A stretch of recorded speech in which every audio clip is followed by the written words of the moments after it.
Apocalypse, voilà le livre, n'est-ce pas? Le Nouveau Testament, ça commence par Matthieu. Ça finit par ce qu'on appelle Apocalypse. En fait, le nom de ça, normalement, c'est pas l'Apocalypse. C'est Révélation. Ce que quand tu as en main là, ce qu'on appelle Apocalypse, c'est le dernier livre. Ok, ouvre le chapitre 1, tu vois ce qui est écrit, le chapitre 1. Normalement, on a écrit en haut Apocalypse comme le nom. Révélation de Jésus. Voilà, tu as vu. Voilà ce qu'il te disait la dernière fois. Il te disait la dernière fois que quand Jésus était physiquement avec ses disciples, on le connaissait. Un temps, il disait que mais qui est vraiment celui-ci? Un temps, il doute de lui. Un temps, il dit des choses qu'il ne comprend pas. Maintenant, dans ce livre-ci, on dit révélation de Jésus-Christ. Ça montre que jusque-là, depuis le Nouveau Testament, on ne le connaît pas vraiment. Quand on dit révélation de Jésus-Christ, ça veut dire qu'en lisant ça, on va comprendre vraiment qui est Jésus-Christ. D'accord? Donc, le but de ce livre-là, l'introduction, il dit révélation de Jésus-Christ que Dieu lui a donné pour montrer à ses serviteurs ce qui va bientôt arriver. Voilà pourquoi, comme tu as posé la question, on dit que quand des choses arrivent, on dit que c'est l'Apocalypse. Que c'est Apocalypse, parce qu'il a prophétisé que des choses devraient arriver. Donc, on peut regarder exactement comment les choses sont arrivées en regardant l'Apocalypse. C'est le seul livre du Nouveau Testament qui parle des prophéties. Tu vois un peu, non? Donc, c'est ça, l'Apocalypse en résumé. Donc, ça a juste aussi parlé de tout ce qui se passe, que ce soit les guerres dans le monde, exactement, la famine, exactement, tout. Jusqu'à ce que même le jugement dernier, ce qui va se passer, comment le jugement dernier va se passer, comment il y aura une nouvelle terre, des nouveaux cieux, tout est à l'intérieur. Et non seulement ça, c'est dit aussi ce que les autres parties de la Bible a dit. D'ailleurs, les choses d'abord, si tu lis l'Apocalypse, tu ne comprends pas, tu pars dans l'Ancien Testament, dans le livre des prophètes, pour comprendre ce qui est écrit là-bas. Pose aussi des questions sur les Bibles en attendant que le café vienne. Je sais que c'est le thé qui va nettoyer la gorge. On va parler. Donc, Mokhtar, tu peux parler sans toi à l'aise, d'accord? Sans toi à l'aise. S'il y a n'importe quelle question, en attendant donc que les gens là viennent, avec le café. Voilà. Mais aujourd'hui, il faut que comme tu prends mon numéro comme ça, on peut entrer en contact chaque fois. Souvent, il vient même à la mosquée là, plusieurs lots. Souvent, l'eau ne peut pas ici. Ah, oui, à la mosquée. Ok, en bas là, lui c'est chez eux même à la mosquée, lui même juste à côté. Ok. Parce qu'il y a le robinet à la mosquée. Donc, il plus souvent l'eau là. Ici, on dit que révélation de Jésus-Christ, que Dieu lui a donné pour montrer à ses serviteurs des choses qui doivent arriver bientôt. Ok. Ici là, on dit Dieu lui a donné. Attendez, oui, quand tu lis, vous essayez de dire la question que tu vas poser. Oui, parce que moi je voudrais toujours savoir que quand on dit que quelqu'un lui a donné, comment il y a une personne qui lui a donné. Voilà. Oui. C'est pas un peu dire que mon grand frère m'a donné, ou mon père m'a donné. C'est deux personnes. Ouais. Bon, moi je voudrais savoir que pourquoi est-ce que vous voulez toujours faire en sorte que ce soit la même personne. Oui, la même personne. Comment ils sont devenus même personne? Voilà. Tu vois, la dernière fois, tu as dit, tu as pris un exemple, tu as dit, par exemple, l'homme quittera son père et sa mère, et sa femme, et les deux deviendront une seule chair, n'est-ce pas? Après, tu as pris l'exemple en disant que Jésus a dit, le Père et moi, nous sommes un. Remarque bien qu'il n'a pas de Père et moi, nous sommes une seule chair, parce que le Père n'a pas de chair. Dieu n'a pas de chair. Non, là-bas j'ai juste pris l'exemple parce que... C'est pour dire que ce n'est pas une personne. Tu as dit que est-ce que toi et ta femme sont une. Regarde bien. Il y a différence entre unité et l'unicité. Jésus-Christ parle de l'unicité. L'homme et la femme qui sont une seule chair parlent de l'unité. Par exemple, quand tu vois, on dit l'union des églises. Il y a l'église baptiste, l'église catholique, l'église protestante, ils font une réunion, ils s'asseyent. On dit l'union des églises. Tu vois un peu ce que ils ne sont pas l'unité parce qu'ils ne croient pas à la même chose. Baptiste va croire ceci, catholique croit ceci, témoin va croire ceci. Pourtant, ils sont en union. On voit plusieurs personnes qui sont en union. Mais je te parle de l'unité. C'est-à-dire que même pensée, même chose, entièrement la même chose. Ne faut pas confondre les choses.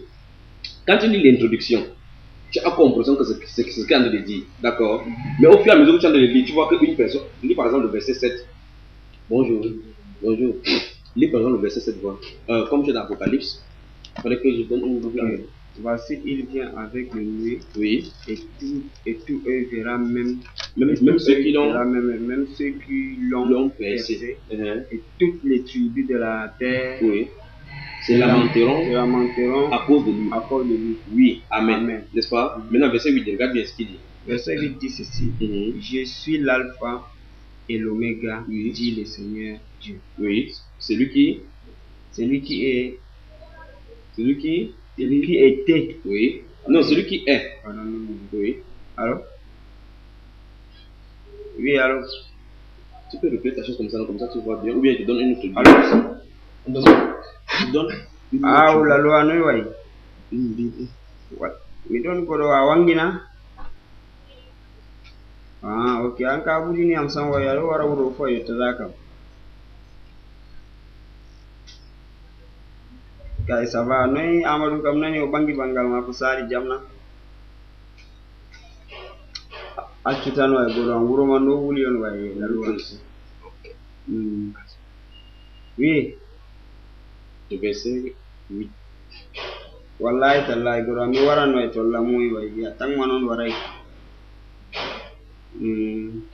Idan wani Amadou man kun wanni mu barka bi mu to berna way tan man andi waru ko bangal lo andi se jiba tedda way lo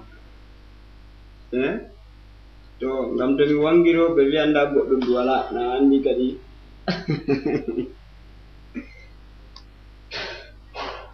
bala to na lo andi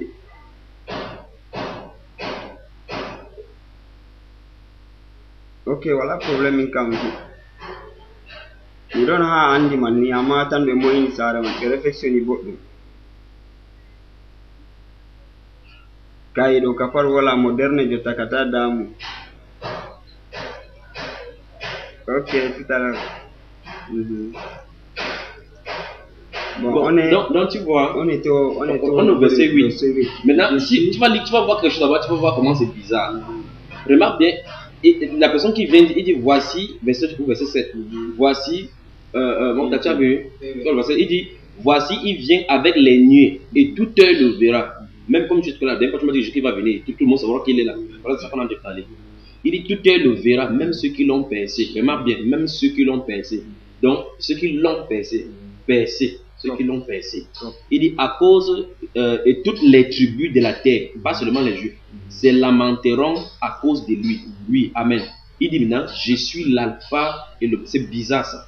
Il dit, je suis l'alpha et l'oméga. Dit le Seigneur Dieu. Tu vois comment il s'appelle maintenant ici là.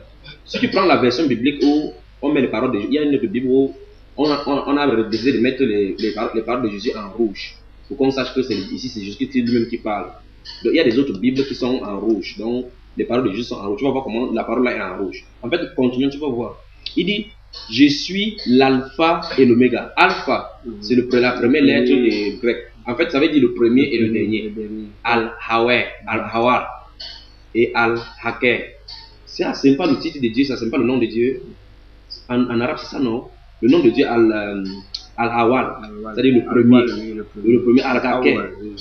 Le dernier, n'est-ce pas? Voilà comment Jésus peut dire que je suis Al-Hawar, je suis Al-Haker. Tu vois, il dit le Seigneur Dieu.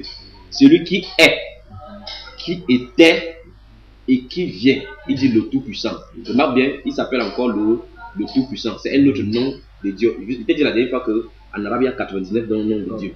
Il est le seul qui est le Tout-Puissant. Il est l'omniscient, le sage, le doux, l'audient, le Tout-Puissant. Voilà encore, regardez, dans ces seuls versets, il a pris 3 titres de Dieu. Il dit, il est le Tout-Puissant. Parce que l'une des questions que vous posez chaque fois aux chrétiens, c'est de dire, montre-moi où Jésus a dit de sa bouche qu'il est Dieu. Mais ce qui est comblant, c'est que, c'est pour ça que la dernière fois tu as dit qu'il n'y a pas les vrais disciples de Jésus, ils sont rares. Et c'est vrai. Quand je suis le débat chrétien-musulman que Ahmed Dida a parlé, je sais ce que le pasteur dit, ça m'amuse. Ce n'est pas un pasteur de Jésus. Parce que c'est un pasteur vraiment qui a rencontré Jésus-Christ. Il n'a pas besoin d'ouvrir la Bible pour nous parler. Quand les propres disciples de Jésus étaient là devant, les Juifs les ont tapés pour dire que vous avez dit que Jésus est ressuscité. Jésus avait dit, quand on va vous interroger sur quoi que ce soit, ne pensez pas à ce que vous allez dire. Parce qu'à l'instant où vous ouvrez votre bouche, je vais parler. Tu comprends cela? C'est pour dire que les disciples de Jésus-Christ connaissent, quand quelqu'un connaît vraiment Jésus, il va dire seulement la chose. On ne dit pas pour détourner, je ne dis pas pour protéger les chrétiens, je dis parce que Jésus-Christ a dit. Tu vois, quand tu poses la question à quelqu'un, où est-ce que Jésus a déjà dit qu'il est Dieu? Si il dit qu'il est pasteur, il ne va même pas trouver dans la Bible. Ça m'amuse vraiment. Le voilà qu'il a dit, il dit, je suis l'alpha et l'oméga. Celui qui est, qui était et qui vient. Il dit le Tout-Puissant. Maintenant, regarde la personne qu'il a vue. Oui, Attends, je vais répondre facilement à la question. Parce que ici, là, si je vois le plan, on dit que je suis l'alpha et l'oméga. Oui. Dit Seigneur Dieu. Le Seigneur Dieu. Voilà. La partie là, c'est Dieu qui a dit maintenant. C'est Dieu qui parle de lui-même. Ok, donc ce n'est pas Jésus qui a parlé. Nous continuons dans ça. Là-bas, c'est Dieu. Il n'y a pas de problème. Parce que regarde, il y a un problème là. Toute la Bible, moi j'ai remarqué que toute la Bible, les chrétiens répondent à la lumière de Jésus-Christ. C'est comme si Dieu n'a pas parlé, sauf si c'est... Non, attends. Voilà le soir, on aurait pu te dire, écoute, on aurait pu te dire que je suis alpha, l'oméga, et on aurait pu dire que je suis l'alpha et l'oméga, dit Seigneur Jésus. Non, dit Seigneur Dieu. Là-bas, c'est Dieu qui parle de lui-même. Mais attends, ok. Dieu parle de lui-même. Il dit donc celui qui est, qui était, qui vient. Il est. Là-bas, c'est Dieu toujours qui dit il est, il était, il vient. Bon, quand on dit il était là, il était où? Comment? Il était où? Quand on dit il était. Il a toujours été. En fait, c'est voilà pourquoi, si tu dis que c'est Dieu, parce que Jésus-Christ a toujours été. Remarque bien, n'est-ce pas? Attends, je vais dire. La dernière fois, tu permets que je mets le doigt ici, là. La dernière fois, tu as cité un passage de l'Écriture, il a dit de toi et toi, Bethléem, de toi sortira un chef qui pètera Israël, son peuple. Écoute bien, je vais te lire ça dans la Bible rapidement, avant qu'on va revenir là-bas, d'accord? Et je ça, te lis ça, pour qu'on voit exactement là où c'est tiré. C'est le livre dans le livre de Michée au chapitre 5. Regarde bien, on dit, le titre c'est promesse d'un roi à Bethléem. Et toi, Bethléem Ephrata. Tu veux trouver l'endroit? Non, ça va, je vais. Ok. Il dit, et toi, il peut mettre comme ça, tu me plus souvent, facilement. Il dit, et toi, Bethléem Ephrata, petite entre les milliers de Judas, de toi sortira pour moi celui qui dominera sur Israël. Tu es où? Chapitre 6. Attends bien. Tu es où, Michée? Non, dans Matthieu. Non, c'est pas Matthieu. Parce qu'il y a ça dans Matthieu. Quand il s'est arrivé, il va aller dans Matthieu, te montrer cela. C'est dans Matthieu chapitre 2 que ça se trouve. D'accord. C'est différent. Non, c'est pas différent. Je vais te montrer quelque chose. C'est chapitre 2, verset 6. D'accord. Maintenant, lis d'abord ce qui est écrit là-bas, voir. Comme ça, il te lit maintenant ce qui est écrit ici. Parce que c'est quand il dit à Matthieu, c'est ce que les prophètes avaient dit. Matthieu. Et toi, Bethléem, terre de Juda. Oui. Tu ne sortais pas la moindre entre le principe d'une de Juda. Oui. Car de toi sortira un chef qui pèsera Israël, mon peuple. Voilà, remarque bien. La dernière fois, tu as dit, Jésus a été envoyé à son peuple. C'est Dieu qui a de parler ici. Il a dit ça 800 ans avant que Jésus ne vienne. Il dit, de toi sortira un chef qui pèsera Israël, mon peuple. C'est Dieu qui a de parler que Israël est son peuple, n'est-ce pas? Regardons quelque chose, parce que tu vas parler de qu'il était dans tout. Regarde. Il dit, je prends là où on a pris la prophétie. Il dit, et toi, Bethléem Ephrata, petite entre les milliers de Judas, de toi sortira pour moi celui qui dominera sur Israël. Et dont l'origine remonte aux temps anciens, au jour de l'éternité. Donc, la prophétie, on n'a pas cité toute la prophétie dans Saint Matthieu là. Voilà pourquoi il faut avoir toute la Bible à la tête pour savoir ce qu'on a dit, ce qu'on n'a pas dit. Il dit, le chef qui va sortir, l'origine, son origine, le chef qui arrive, son origine remonte aux temps anciens, au jour de l'éternité. Or, tu ne peux pas donner une limite à l'éternité. L'éternité était toujours là-bas. Il dit, le chef là, il dit, c'est pourquoi il livrera jusqu'au temps où enfantera celle qui doit enfanter. Et le reste de ses frères reviendra auprès des enfants d'Israël. Donc, un moment va arriver, on va prêcher. Et les musulmans, et les non-juifs, vont croire. Parce qu'on dit auprès des enfants d'Israël. Voilà pourquoi il t'avait dit la dernière fois qu'il faut faire attention. Jésus-Christ n'a pas seulement la mission au milieu d'Israël. Sa mission s'étend entre, mais ça devait commencer par Israël. Après, il devait aller, on devait aller annoncer le même Jésus-Christ quelque part. Mais premièrement, ça va commencer par le peuple. Donc on dit donc que, et dont l'origine remonte aux temps anciens, au jour de l'éternité. Maintenant, tu poses la question, il était d'abord où? On dit qu'il était, il est et il vient. Parce qu'il va tout à l'heure, si on continue, tu vas voir, il va dire que je suis vivant au siècle des siècles. On continue la lecture ici dans l'Apocalypse. Continuons voir. C'est la réponse. Il était où? Il était toujours dans l'éternité. Parce qu'on a dit, donc le jour remonte aux temps anciens, au jour de l'éternité. Au fur et à mesure, là, on va voir. Au fur et à mesure, dans ce même Apocalypse, on va voir exactement. Maintenant, je te concentre là. Il dit, comme on a dit, dit le Seigneur Dieu. Comme tu as dit, c'est Dieu qui a dit de sa bouche. Il ne dit absolument rien, n'est-ce pas? Gardons cela et continuons. On va voir Jésus lui-même parler. Maintenant, verset 9 dans Apocalypse, tu contrôles. Apocalypse, qu'on a commencé à lire vers la fin. Pardon, si c'est possible, pose toutes les questions que vous posez maintenant. Non, Apocalypse chapitre 1. Chapitre 9. Chapitre 1. On s'est arrêté quelque part là-bas, non? Chapitre 1, Maintenant, je continue au verset 9. verset 9. Suivez que c'est la même chose que je viens de le lire. Apocalypse chapitre 1. Verset On 9. continue seulement là où on Moi, était Jean, arrêté. ouais. Voilà. Il dit, moi Jean, votre frère qui est pas avec vous à la tribulation et au royaume de la paix et à la persévérance en Jésus, j'étais dans l'île appelée Patmos à cause de la parole de Dieu et du témoignage de Jésus. Je fus ravi en esprit au jour du Seigneur et j'entendis derrière moi une voix forte comme le son d'une trompette qui disait, ce que tu vois, écris-le dans un livre et envoie-le aux 7 églises. 1. À Éphèse. Et toutes les villes qu'on a citées, ça n'a rien à voir avec les Juifs. Éphèse se trouve en Turquie. La Turquie maintenant c'est Ankara en Turquie. À Éphèse, à Smyrne, à Pergame, à Thyatire, à Sardes, à Philadelphie et à Laodicée. Voilà les 7 églises. Je me retournais pour connaître quelle était la voix qui me parlait. Et après m'être retourné, je vis 7 chandeliers d'or. Et au milieu des 7 chandeliers, quelqu'un qui ressemblait à un fils d'homme, vêtu d'une longue robe et ayant une ceinture d'or sur la poitrine. Sa tête et ses cheveux étaient blancs comme de la laine blanche, comme de la neige. Ses yeux étaient comme une flamme de feu. Ses pieds étaient semblables à des lérins ardents, comme il eût été embrasé dans une fournaise, et sa voix était comme le bruit des grandes eaux. Et il avait dans sa main droite 7 étoiles. De sa bouche sortait une épée aiguë à 2 tranchants, et son visage était comme le soleil lorsqu'il brille dans sa force. Quand je le vis, je tombais à ses pieds comme mort. Regarde bien, il posa sur moi. Tu as vu comment on décrit la personne que Jean a vue? Il posa sa main droite en disant, ne crains point, je suis le premier et le dernier. Maintenant, je m'arrête d'abord là-bas. Je suis le premier et le dernier. Al-Hawal, Al-Haker. C'est pas comme ça que Dieu s'appelle. Tu as vu maintenant? Remarque bien, il n'a pas dit, on n'a pas écrit de lui. C'est lui qui a ouvert sa bouche pour dire, je suis le premier et le dernier. Et le vivant, j'étais mort. Mais c'est grave ça. Lui-même il dit, j'étais mort. Et voici, je suis vivant au siècle des siècles. Je tiens la clé de la mort et du séjour des morts. Écris donc les choses que tu as vues et celles qui sont et celles qui doivent arriver après elles. On s'arrête de voir là. Donc voilà maintenant la personne donc qui se présente. Ok. La partie, on dit Jésus, il a dit je suis le premier et le dernier. Et le dernier. Oui. Il a dit lui-même je suis le premier. Ok. Cherchons à savoir que quand il dit que je suis le premier, dans quel contexte qu'il a dit? Dans comment je suis le premier? C'est pas parce que Jésus a dit que je suis le premier, forcément il est Dieu. Non. Il est le premier dans quoi? Donc, ok, dans ce cas, si tu connais, dis-moi. Dans ce cas, dis-moi. Jésus est le premier dans quoi? Non, dis-moi donc. Je suis en train de venir.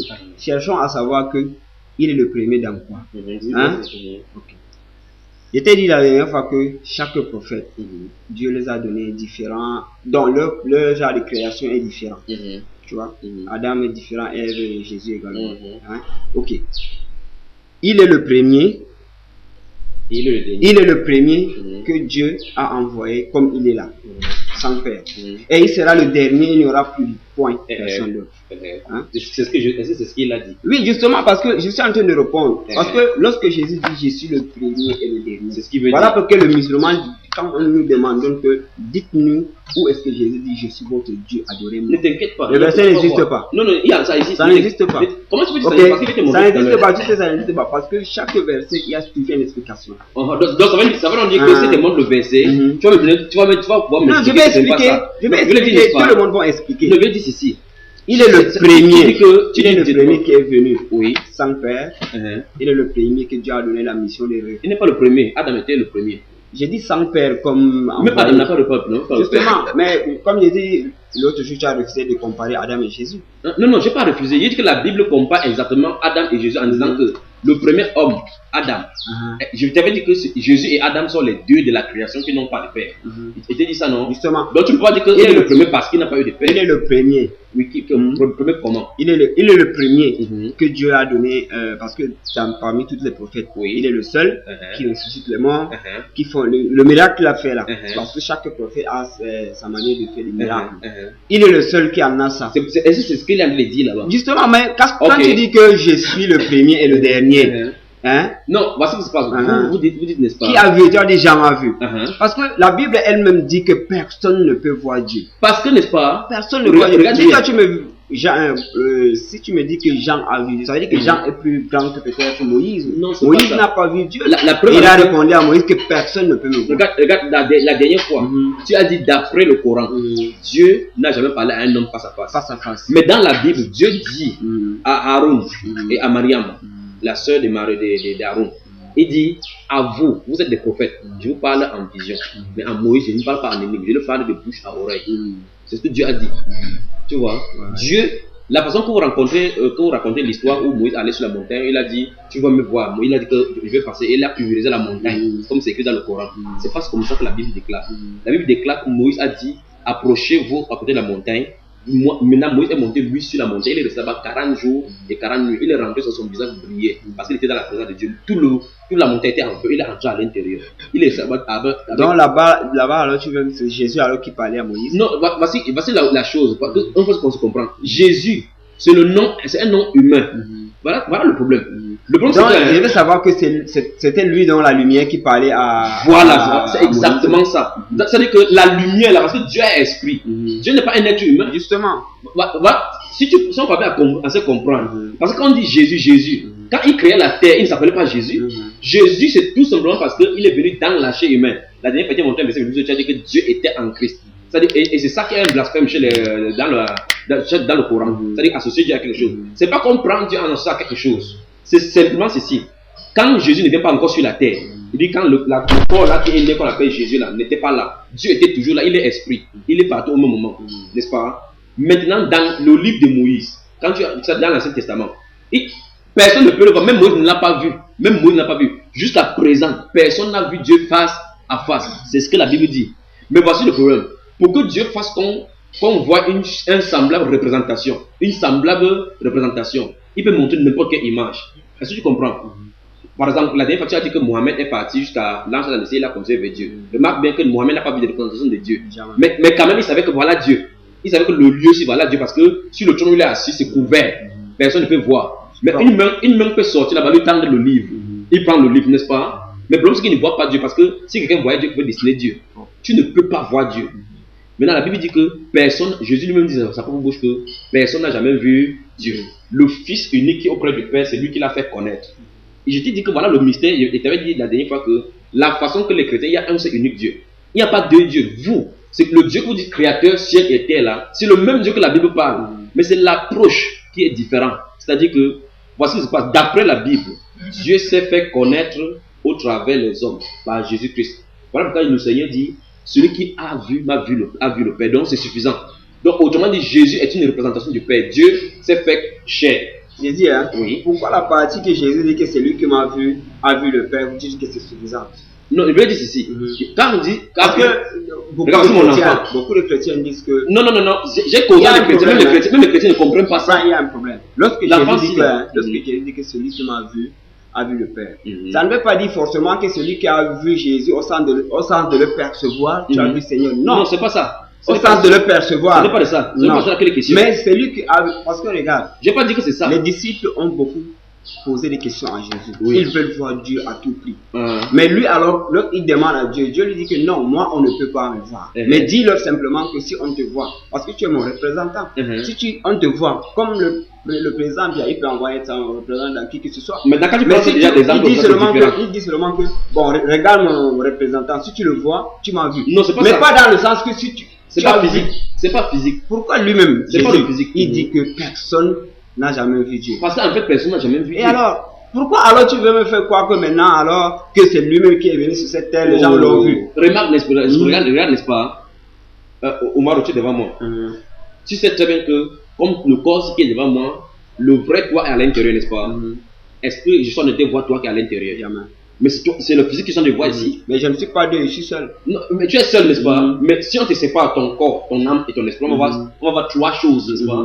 Le problème, c'est pas que c'est trois. C'est que pour que tu fonctionnes en tant qu'être humain, les trois là sont identiques. Mais pour Dieu et Jésus, c'est pas la même chose. Comment, parce que regarde, Dieu n'a pas besoin de descendre lui-même pour venir chez quoi que ce soit. Pourquoi? Remarque parce que dans Genèse. Même dans ce cas, il n'a pas besoin d'envoyer les gens. Dieu peut dire, parce que la de Koun Fayakoun. Il dit ça se passe. Alors, dans ce cas, il n'a pas besoin d'envoyer un ange. Non, pourquoi il dit, alors Pourquoi alors il faut que lui en personne il descend et pourtant qu'il a conçu les gens uniquement pour ça?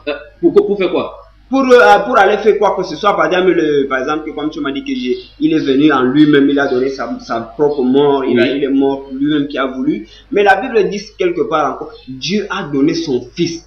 Il a tellement aimé le monde. Il a donné son fils unique. Son fils unique. Comment? Ok. Moi je vois deux personnes. Quand tu veux faire non. C'est comme si moi je vois. C'est comme si par exemple que Dieu est là. Dieu vient, il entre en Jésus. N'est-ce pas? Il peut faire quoi que ce soit. Après, il ressort. Hein? Voilà. Tu as vu, même jusque là, même si tu comprends comme ça, là, c'est comme s'il y a toujours deux personnes. Ok, il dit Dieu a tant aimé le monde qu'il a envoyé son fils unique.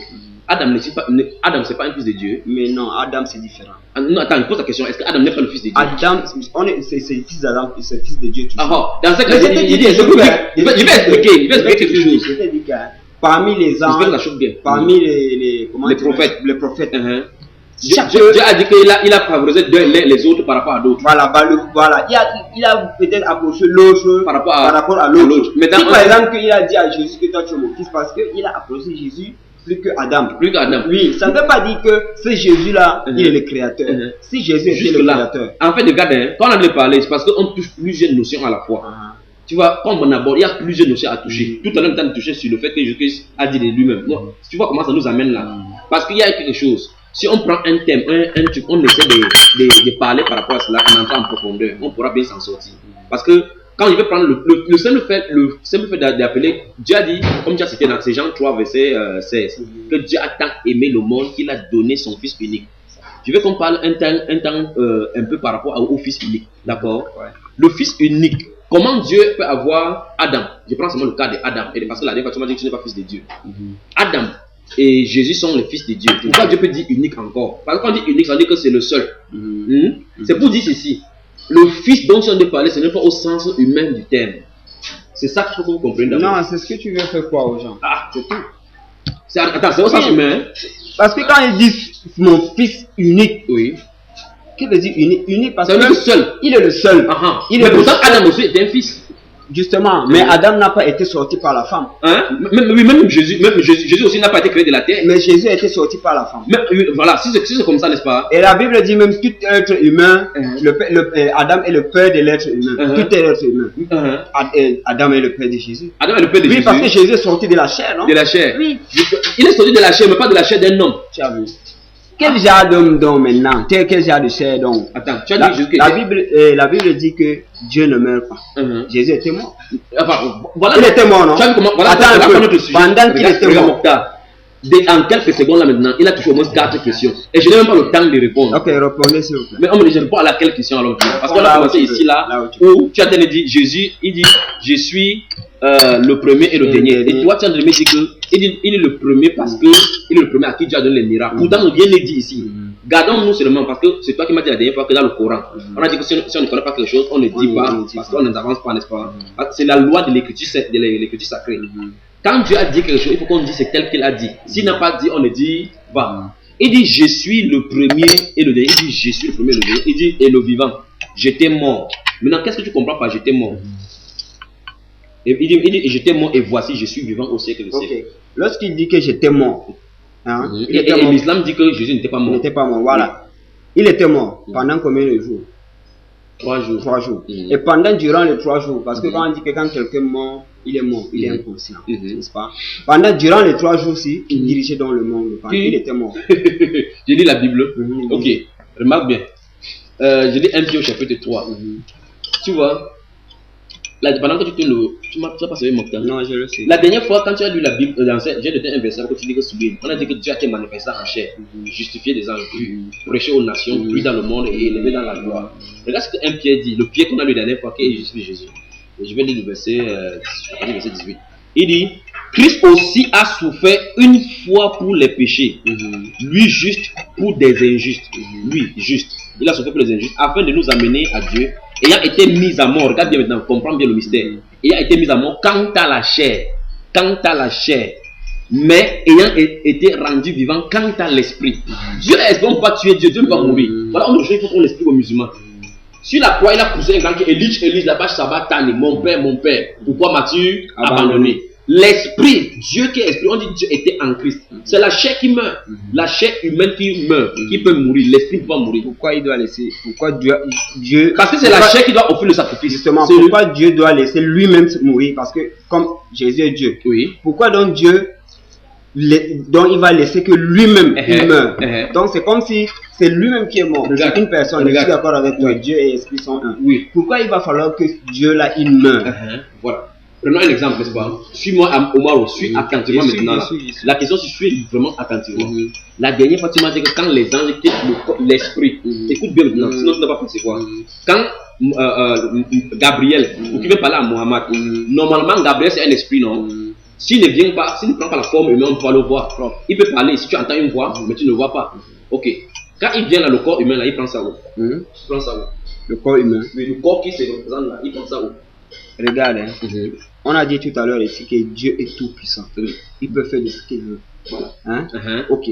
Lorsque par exemple l'ange Gabriel prend le forme humain, là-bas c'est Dieu qui fait en sorte que ça se passe ainsi. Mais attends, quand tu dis que c'est Dieu qui fait comme ça, quand il est parti, le corps est où? C'est Dieu qui fait en sorte que le corps n'existe pas. Voilà. Il prend seulement un forme subitement. Est-ce que dès qu'il fait sa mission, le corps fait comment? Ça disparaît. Le corps disparaît, ça part où? Ça disparaît. Ça disparaît. Pourtant Dieu a fini tout, il a tout créé. Ou bien il y a des corps dans les magasins, dans le ciel comme ça, où quand l'ange est venu, il prend le corps. Parce que le Coran et la Bible disent que Dieu en a tout créé. Dieu en a tout créé. Là, c'est terminé, non?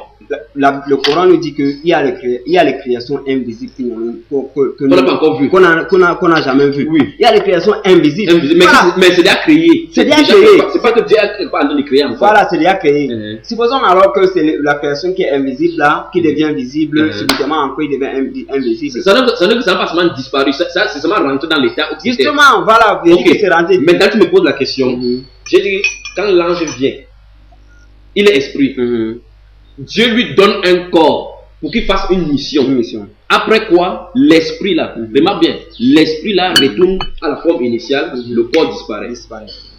Si dis Dieu est puissant, pourquoi il n'a pas pu faire arriver Jésus? Quand l'esprit a quitté le corps, on peut maintenant tuer le corps. Parce que regarde, le jour qu'on a venu arrêter Jésus, les disciples ont sorti le couteau pour pouvoir lutter. Il a dit non, laissez faire. Je suis capable d'invoquer le peuple qui envoie 72 000 anges. Maintenant, laissez que ça se passe ainsi. Donc, pour dire ceci, Jésus pouvait se défendre sans besoin, en croisant les mains. Il pouvait se faire n'importe quoi. Il pouvait dire que la terre s'ouvre, ça s'ouvre. Il pouvait dire que n'importe quoi, lancer c'est ça qui est vraiment marrant avec nous. Pourquoi n'est-il pas fait ainsi? C'est parce que, n'est-ce pas, il y a un plan de mission pour ça. Il y a un plan de mission et il y a un ordre qu'il devait faire. Si tu lis tout le monde, comme il t'avait dit, la Bible déclare, il a commencé à expliquer parmi les Juifs que nous montons à Jérusalem, où le Fils de l'homme sera livré. On va le faire souffrir, on crachera sur, on se moquera de lui, on va le faire mourir, mais il ressuscitera le troisième jour. La Bible déclare que les disciples ne comprenaient même pas ce qu'il disait. Tu as vu? Parce que c'était caché à leurs yeux. Donc Jésus-Christ venant sur la terre savait très bien qu'il a une mission. Donc si par exemple maintenant les disciples de Jésus n'ont pas compris, c'est nous qui allons comprendre. Voilà donc ce qu'il t'avait expliqué. Tu vois, la dernière fois tu m'as posé la question que toi qui es à côté de Pierre, tu es plus grand que Pierre. Remarque bien, il t'a répondu autrement. Il t'a dit que le Pierre qui était à côté de Jésus en ce moment-là, maintenant, je suis plus grand que le pourquoi. Parce que Jésus-Christ, et l'autre fois, il t'avait montré cela. Il a dit, ne vous éloignez pas de Jérusalem, attendez que mon Père envoie l'Esprit sur vous. C'est alors là que vous pouvez témoigner. Parce que sans l'Esprit de Dieu, vous ne pouvez absolument rien faire. Il faut que son Esprit soit sur vous pour témoigner. Donc maintenant là, les disciples de Jésus, quand Jésus est ressuscité, il a envoyé son Esprit maintenant. C'est l'Esprit de Jésus-Christ en eux qui parvient maintenant à les montrer. Voici Jean par exemple. Jean a dit que quand il a vu ça, il est tombé à ses pieds. Jean, c'est celui-là qui se couchait chaque fois sur sa poitrine, chaque fois, quand il mangeait, quand il s'est caché quelque part. Mais regarde maintenant, quand il voit Jésus, il ne voit plus Jésus de la même façon. Il dit son visage brille comme le soleil. Quand Jésus était sur la terre, il était comme un être humain normal. Mais maintenant, il est rentré dans la gloire. Il est rentré à la droite de Dieu. Donc, à la droite de Dieu, ça veut dire que dans la puissance de la majesté. Il dit toute autorité m'a été donnée dans le ciel, sur la terre et sous la terre. Donc, il domine sur toute la création. Donc, le Jésus qui était sur la terre, qui marchait, quand il est sorti du tombeau, ce n'est plus le même Jésus. Parce que maintenant, il a été investi du pouvoir, il a accompli la mission, il est maintenant dans une autre tranche de l'autorité. Voilà pourquoi il dit, l'étoile était entre ses mains comme ça. Il faut dire, tous les 7 églises, tous les temps, les terreaux, je sens entre les mains comme ça. Donc il ne faut pas confondre le Jésus qui était sur la terre qu'on pouvait gifler comme ça. Maintenant, là, il peut venir, comme on dit qu'il va venir dans les nuées, qu'il va apparaître là. Il va rester sur les nuées comme ça là. Tout œil va le voir, tout le monde va le voir, c'est ce que la Bible déclare. Maintenant, remarque bien, c'est un être humain, tout simplement qui était sur la terre. Mais comme il est monté là, quand il descend maintenant, il descend dans toute la puissance. Donc, quand les disciples étaient là, quand Jésus était là, les disciples étaient faibles comme les humains. L'apôtre Paul a dit qu'il a vu Jésus. Maintenant, pas Jésus physiquement. Et dans la lumière, il y a une voix qui lui a parlé que Saul, pourquoi m'a persécuté? Quand Saul a cru, on a mis la main sur lui, il a été baptisé, le Saul là a changé. Voilà pourquoi on peut le taper n'importe comment, tuer les gens n'importe comment, même pas quitter Jésus, parce qu'il y a l'esprit de Dieu en nous. Et maintenant, voici donc l'occasion qu'il lance donc pour les musulmans. Si les musulmans peuvent savoir vraiment qu'il y a une vie de puissance, une vie de paix, d'amour dans Jésus, alors vous ne direz même pas quoi que ça sur lui. Le connaître Jésus. Attends un peu, est-ce que tu as déjà entendu un truc qu'un musulman a blasphémé Jésus, ou bien a critiqué Jésus? Ce n'est pas ça qui est la question. C'est pas ça qui est la question. C'est pas seulement les musulmans. La dernière fois on parlait il y a Confucius, il y a les bouddhistes, il y a l'Inde, il y a le Baha'i, il y a plusieurs autres religions dans le monde. Ce n'est pas seulement quand on parle comme ça depuis qu'il parle avec toi et moi. Le pays comme l'Inde, il y a plusieurs religions là-bas. C'est encore, il faut que ce soit musulman, hindou, musulman, chrétien, donc c'est pas seulement une question chrétien, musulman. Ce qui sont dit, c'est ceci. Jésus n'a pas été envoyé seulement aux juifs ou seulement aux chrétiens. C'est un autre problème là-bas. Remarque bien que le terme chrétien, c'est pas les chrétiens qui ont donné le nom. C'est non plus Dieu qui a donné le nom que vous appelez chrétien. C'est à Antioche que quand on a vu les disciples, les êtres humains, l'on les a appelés que voici les chrétiens. Chrétiens pour dire ceux qui sont. C'est-à-dire que Jésus lui-même, il ignore le terme de chrétien. Il ne connaît pas ça. C'est que Jésus a dit qu'il faut qu'on soit ses disciples. Disciple, c'est celui qui a suivi la discipline de Jésus et qui le suit. D'accord? C'est ce que Jésus connaît. Il dit, je connais mes brebis. Mais, parce que avant-hier, tu m'as dit que je ne crois pas que c'est pas tous ceux qui parlent au nom de Jésus qui sont les chrétiens. Absolument. Donc ça veut dire que être un chrétien est différent. Oui. Ok, là maintenant tu me dis qu'encore Jésus ne connaît pas les chrétiens. Bon, tu es chrétien, Jésus ne connaît pas.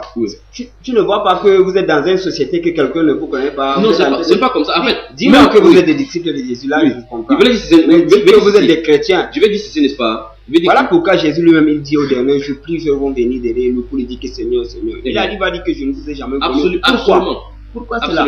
Parce qu'il a dit que il n'a jamais dit peut-être qu'il vous a dit, parce que toi, si Jésus vient là, je suis sûr, si Jésus vient apparaître là devant nous, toi tu vas te lever et dire que Jésus, j'ai fait les œuvres de toi, je t'ai servi, machin. Il ne dirait absolument pas ça. Non, vous allez le dire. Non, je ne dirais pas ça. C'est la Bible qui a dit. Non. Lorsque la Bible dit quelque chose, ça ne se manque pas. Tu dis si Jésus apparaît là maintenant. Non, tu vas lui dire ça. Que tu lui as servi parce que là tu as la Bible. Parce que celui qui m'a commandé de faire quelque chose. Justement. Et lui-même il a dit. Plusieurs vont venir. Il n'a pas dit tout le monde. Il a dit plusieurs. Quand on dit le terme de plusieurs, ça veut dire que plusieurs. Oui, je suis d'accord, mais souviens-toi, il n'a pas dit tout le monde viendra. Il a dit plusieurs. C'est pas pour dire que c'est tous ceux qui font ça qui sont faux. Mais quand il dit plusieurs, ça veut dire qu'il a globalisé tout le monde, a dit qu'ils vont venir. Non, c'est pas tout le monde. Il veut dire, n'est-ce pas? Parmi les Africains, parmi les Européens, parmi les Juifs, supposons qu'il y a 5 millions de personnes qui disent qu'ils sont chrétiens. Parmi les 5 millions là, il veut dire peut-être 4 millions vont dire ça. Mais il y a quand même une petite quantité qui ne vont pas faire ça. Tu vois un peu, non? Quand il dit plus, on ne veut pas dire que tous ceux qui le font. D'accord? Quand il dit plus, on dit que la plus grande partie, c'est-à-dire que la grande majorité sont dans le faux. Mais ce qu'il est en train de dire, c'est que le non-chrétien, quand il dit Jésus ne connaît pas, c'est pour dire ceci. C'est-à-dire que la personne qui suit Jésus ne se définit pas en tant que chrétien. C'est que tu vas voir une fille qui marche avec le ventre dehors, d'autres sortent là-bas, d'autres pas coucher, les gens boivent la bière, ils ont la Bible à main, ils disent qu'ils sont chrétiens. La Bible, c'est quand tu as la Bible à main, c'est que tu fais, montre que tu ne connais pas ce qui est écrit à l'intérieur. Parce que Jésus a dit, heureux ceux qui ont le cœur pur. Heureux ceux qui ont le cœur pur. Heureux les miséricordieux, car ils trouveront miséricorde. Heureux les affligés. Tu en penses là? Donc, pour que tu aies le cœur pur, tu ne peux pas être là, tu as de la jalousie, tu as le mal dans le cœur, tu dis que tu es chrétien. C'est pour ça qu'il te dit la dernière fois qu'un chrétien se connaît par sa vie, par ses œuvres. Oui, je suis maintenant dans le monde des chrétiens. Oui. Quelqu'un qui fait bon, qui fait bien des choses, mais il est chrétien. Oui. Ok. Oui. Voilà pourquoi je dis ceci. Lui, tu m'as dit tout à l'heure, Jésus ne connaît pas les chrétiens. Non, pas que les chrétiens, je ne dis pas que les êtres humains. Le non-chrétien. Oui. Mais quand le non et les chrétiens, c'est la même chose. Non, c'est pas ça. C'est que les gens, comme par exemple tu as dit la dernière fois que les gens partent à l'église, tu vois que le fait qu'on dit que les gens partent à l'église, on croit que les gens partent à l'église. La Bible n'enseigne pas qu'on va à l'église. Mais pourtant, comme les gens ont déjà à l'intérieur que partent à l'église, on croit que dimanche il faut aller quelque part. C'est pas comme ça que Jésus a fait. Mais le problème c'est que... Maintenant pour faire la différence entre toi et nous, bon, si quelqu'un vient ici là, vous êtes quoi? Moi je suis quoi? Vous allez dire quoi? Je suis disciple du Seigneur Jésus-Christ. Je suis disciple du Seigneur Jésus-Christ. Mais vous n'êtes pas chrétien. Regarde, n'est-ce pas? Je suis disciple. Parce que le mot chrétien, c'est qu'il faut qu'on explique encore ça pour qu'on comprenne bien. Ce n'est pas juste parce que les gars, depuis que je suis né, je n'ai jamais entendu que voilà les disciples de Jésus. Moi j'entends c'est parce que chrétiens. Oui, c'est parce que beaucoup de monde entier ont pris cette nom-là on croit maintenant que ceux qui suivent Jésus-Christ doivent s'appeler chrétiens. Ok, ça veut dire donc que alors maintenant, si toutes ces personnes qui ont pris le nom là, c'est pas ça, c'est pas la vérité. Non, c'est pas le nom qui est la vérité. C'est pas le nom qui est donné, Mhm. sauf les disciples. Mhm. Ça veut dire donc maintenant, les gens qui vont aller au paradis vers Jésus-Christ, peut-être il y en a même pas 5 personnes. Absolument. Il y aura même pas 5 Absolument, personnes. je suis d'accord avec toi. Parce que, Regarde par exemple, chez les musulmans par exemple, il y a le Hezbollah. voilà, propre. Il y a le groupe de Fatah, Propre. n'est-ce pas? Mhm. Est-ce que Mohamed, c'est en s'identifiant au Fatah qu'on va aller au ciel? Non. Est-ce que c'est en s'identifiant au Hezbollah qu'on va aller au ciel? Voilà. Dieu, la religion de l'islam enseigne la soumission. Soumission, tout simplement, n'est-ce pas? Ok. C'est la même façon. Si tu es du Hezbollah, le nom c'est Hezbollah, ce n'est pas important. C'est que si tu es Hezbollah, que tu fasses ce que la religion de soumission dit, n'est-ce pas? Donc ça veut dire que si quelqu'un dit qu'il est chrétien, comme je t'en ai dit là, si tu es catholique, Jésus-Christ s'en fout de ça. Pentecôtiste, témoin de Jéhovah, il s'en fout. Le problème maintenant, c'est que est-ce que ta vie est en règle avec ce qui est écrit ici? Donc, si ta vie est en règle avec ce qui est écrit ici là, même si tu ignores que normalement, si ta vie est en règle, tu vas t'appeler disciple, tu dis que je suis chrétien, ce n'est pas important pour Dieu. Il veut seulement que tu sois, quand il dit disciple, quelqu'un qui a suivi une discipline du Seigneur Jésus et qui le suit dans ce domaine-là. Quand quelqu'un va te voir à l'extérieur, il va te dire que tu es chrétien. On a dit, les gens sont chrétiens parce que chrétien veut dire ceux qui suivent Christ. Tu as vu? Donc, il dit l'appellation là, ce n'est pas Jésus qui a dit. Jésus a dit mes disciples. Il a appelé les gens ses disciples. C'est les hommes qui ont dit voilà les chrétiens. D'accord? Donc si on te regarde, si on me regarde, on dit que je suis chrétien. Si c'est toi qui dis, il n'y a pas de problème. Mais je ne peux pas me voir pour dire que moi je suis chrétien. Je suis disciple du Seigneur Jésus. Maintenant, autre chose, c'est que je ne peux pas dire ça si je ne marche pas selon ce que Jésus a dit. Dans ce cas, il va être un usurpateur, un hypocrite et un faux. Donc il faut que ce qui est écrit ici à l'intérieur, en appliquant à ma vie, que ça soit comme ça. Sinon, je suis un usurpateur. Moi, je remarqué une chose. J'ai remarqué une chose, que la Bible cite. Moi, je respecte cette Bible, la parole de Dieu. Hein?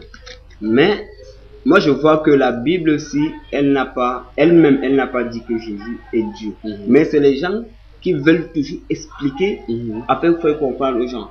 Ok, ma question est simple. Ok, est-ce que tu crois donc que Jésus est le Fils de Dieu? Si on reste sur ce thème-là. Ok, j'ai dit selon la Bible. Je t'ai dit la dernière fois.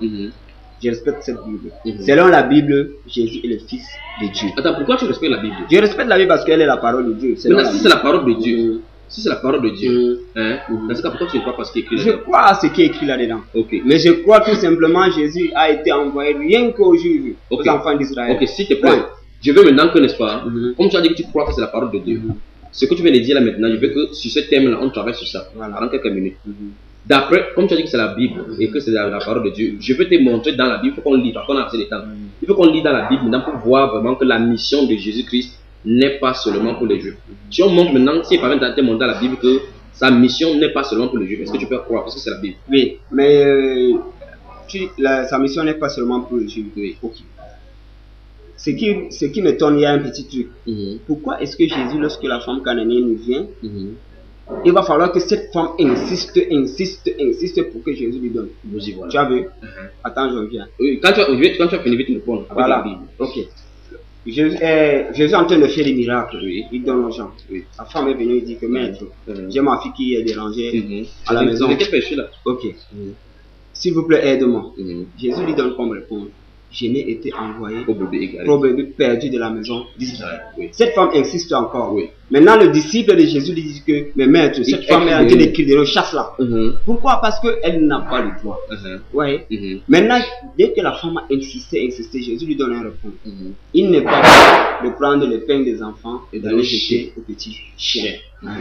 Je veux que tu m'expliques, qu'est-ce que le pain, qu'est-ce que les enfants, qu'est-ce que le truc? Amen. Le pain, il n'est pas bon de prendre le pain des enfants d'aller jeter aux petits chiens. Les trois choses là. On peut y aller maintenant. Voilà, on peut aller. Maintenant, je lis d'abord le passage que tu as cité, d'accord? C'est dans Matthieu chapitre 15. Jésus étant parti de là, se retira dans le territoire de Tyr et de Sidon.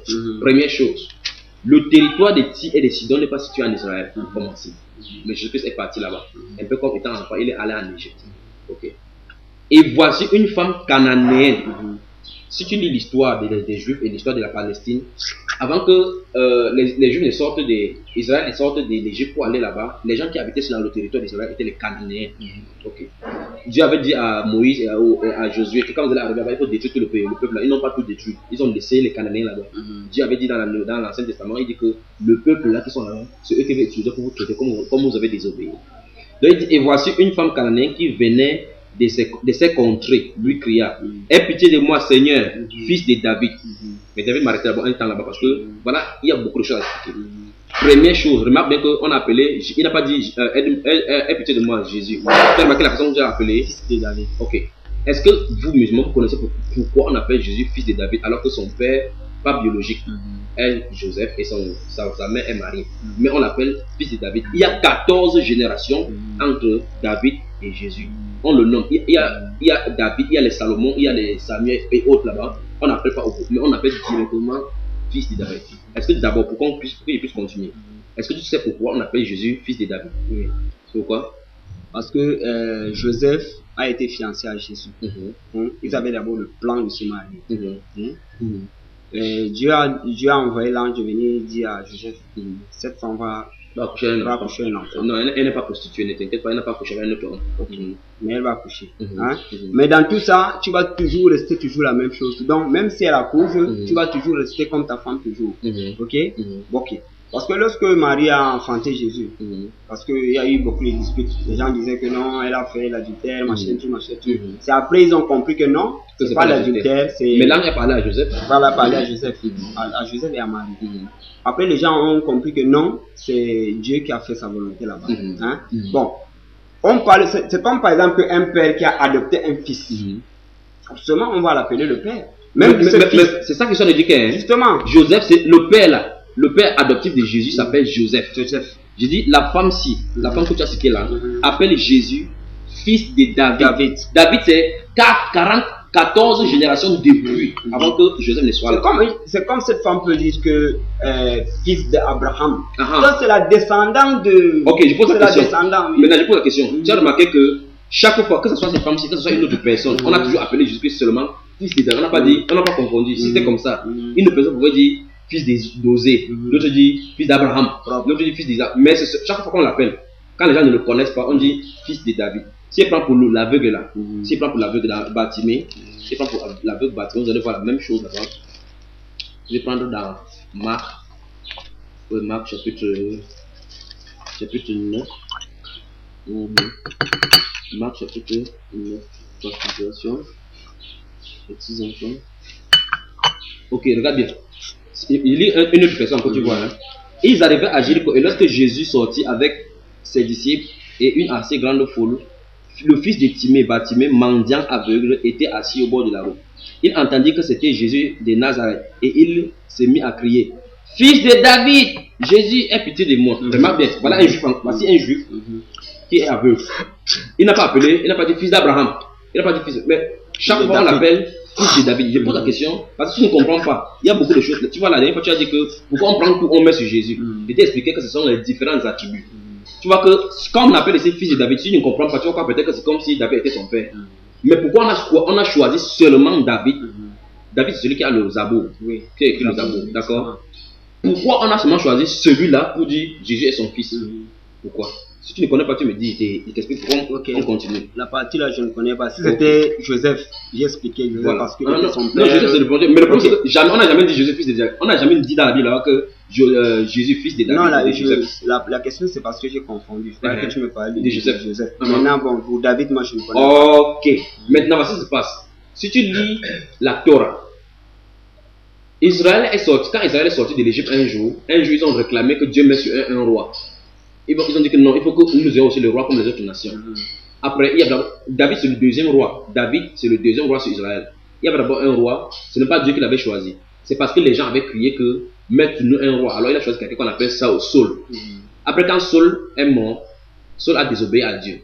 Dieu a maintenant envoyé qu'on va mettre l'huile sur David, celui qu'on appelle David, le roi David, donc le père de Salomon. Tu comprends? Maintenant, David qui a écrit le Zabou là, c'est lui qui était maintenant l'homme. La Bible l'appelle l'homme selon le cœur de Dieu, parce que c'est Dieu qui l'avait. Maintenant, c'est Dieu qui l'avait choisi. Alors que le premier roi, c'est le peuple qui a choisi. Donc ça montre maintenant que pour que Dieu exerce dans notre vie, il faut que ce soit lui qui choisit quelque chose. Ce n'est pas nous qui devons choisir. C'est Dieu qui doit choisir. Maintenant, quand c'est Dieu qui a choisi, si on lit, c'est parce qu'on n'a pas assez de temps. On a dans la Bible, là, tu vas voir comment il va dire. Il va dire, je mettrai sur la maison de David une postérité. D'accord? Donc quand on appelle Jésus ici fils de David, c'est tout simplement pour lui dire qu'il est roi. Remarque bien que tout à l'heure, tu as dit que de toi sortira un chef.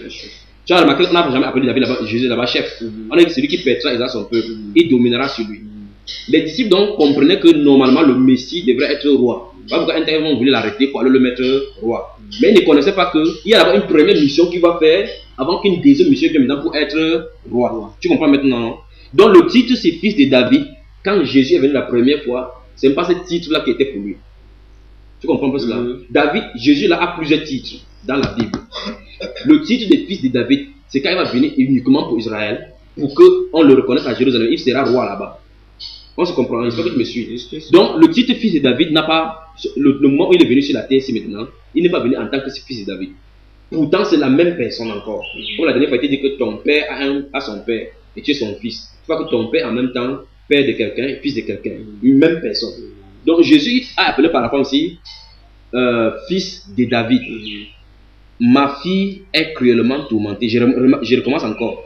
Fils de David, c'est parce qu'il est roi. C'est pas parce qu'il est encore que David qui est son père. Fils de David, c'est oh mon Dieu.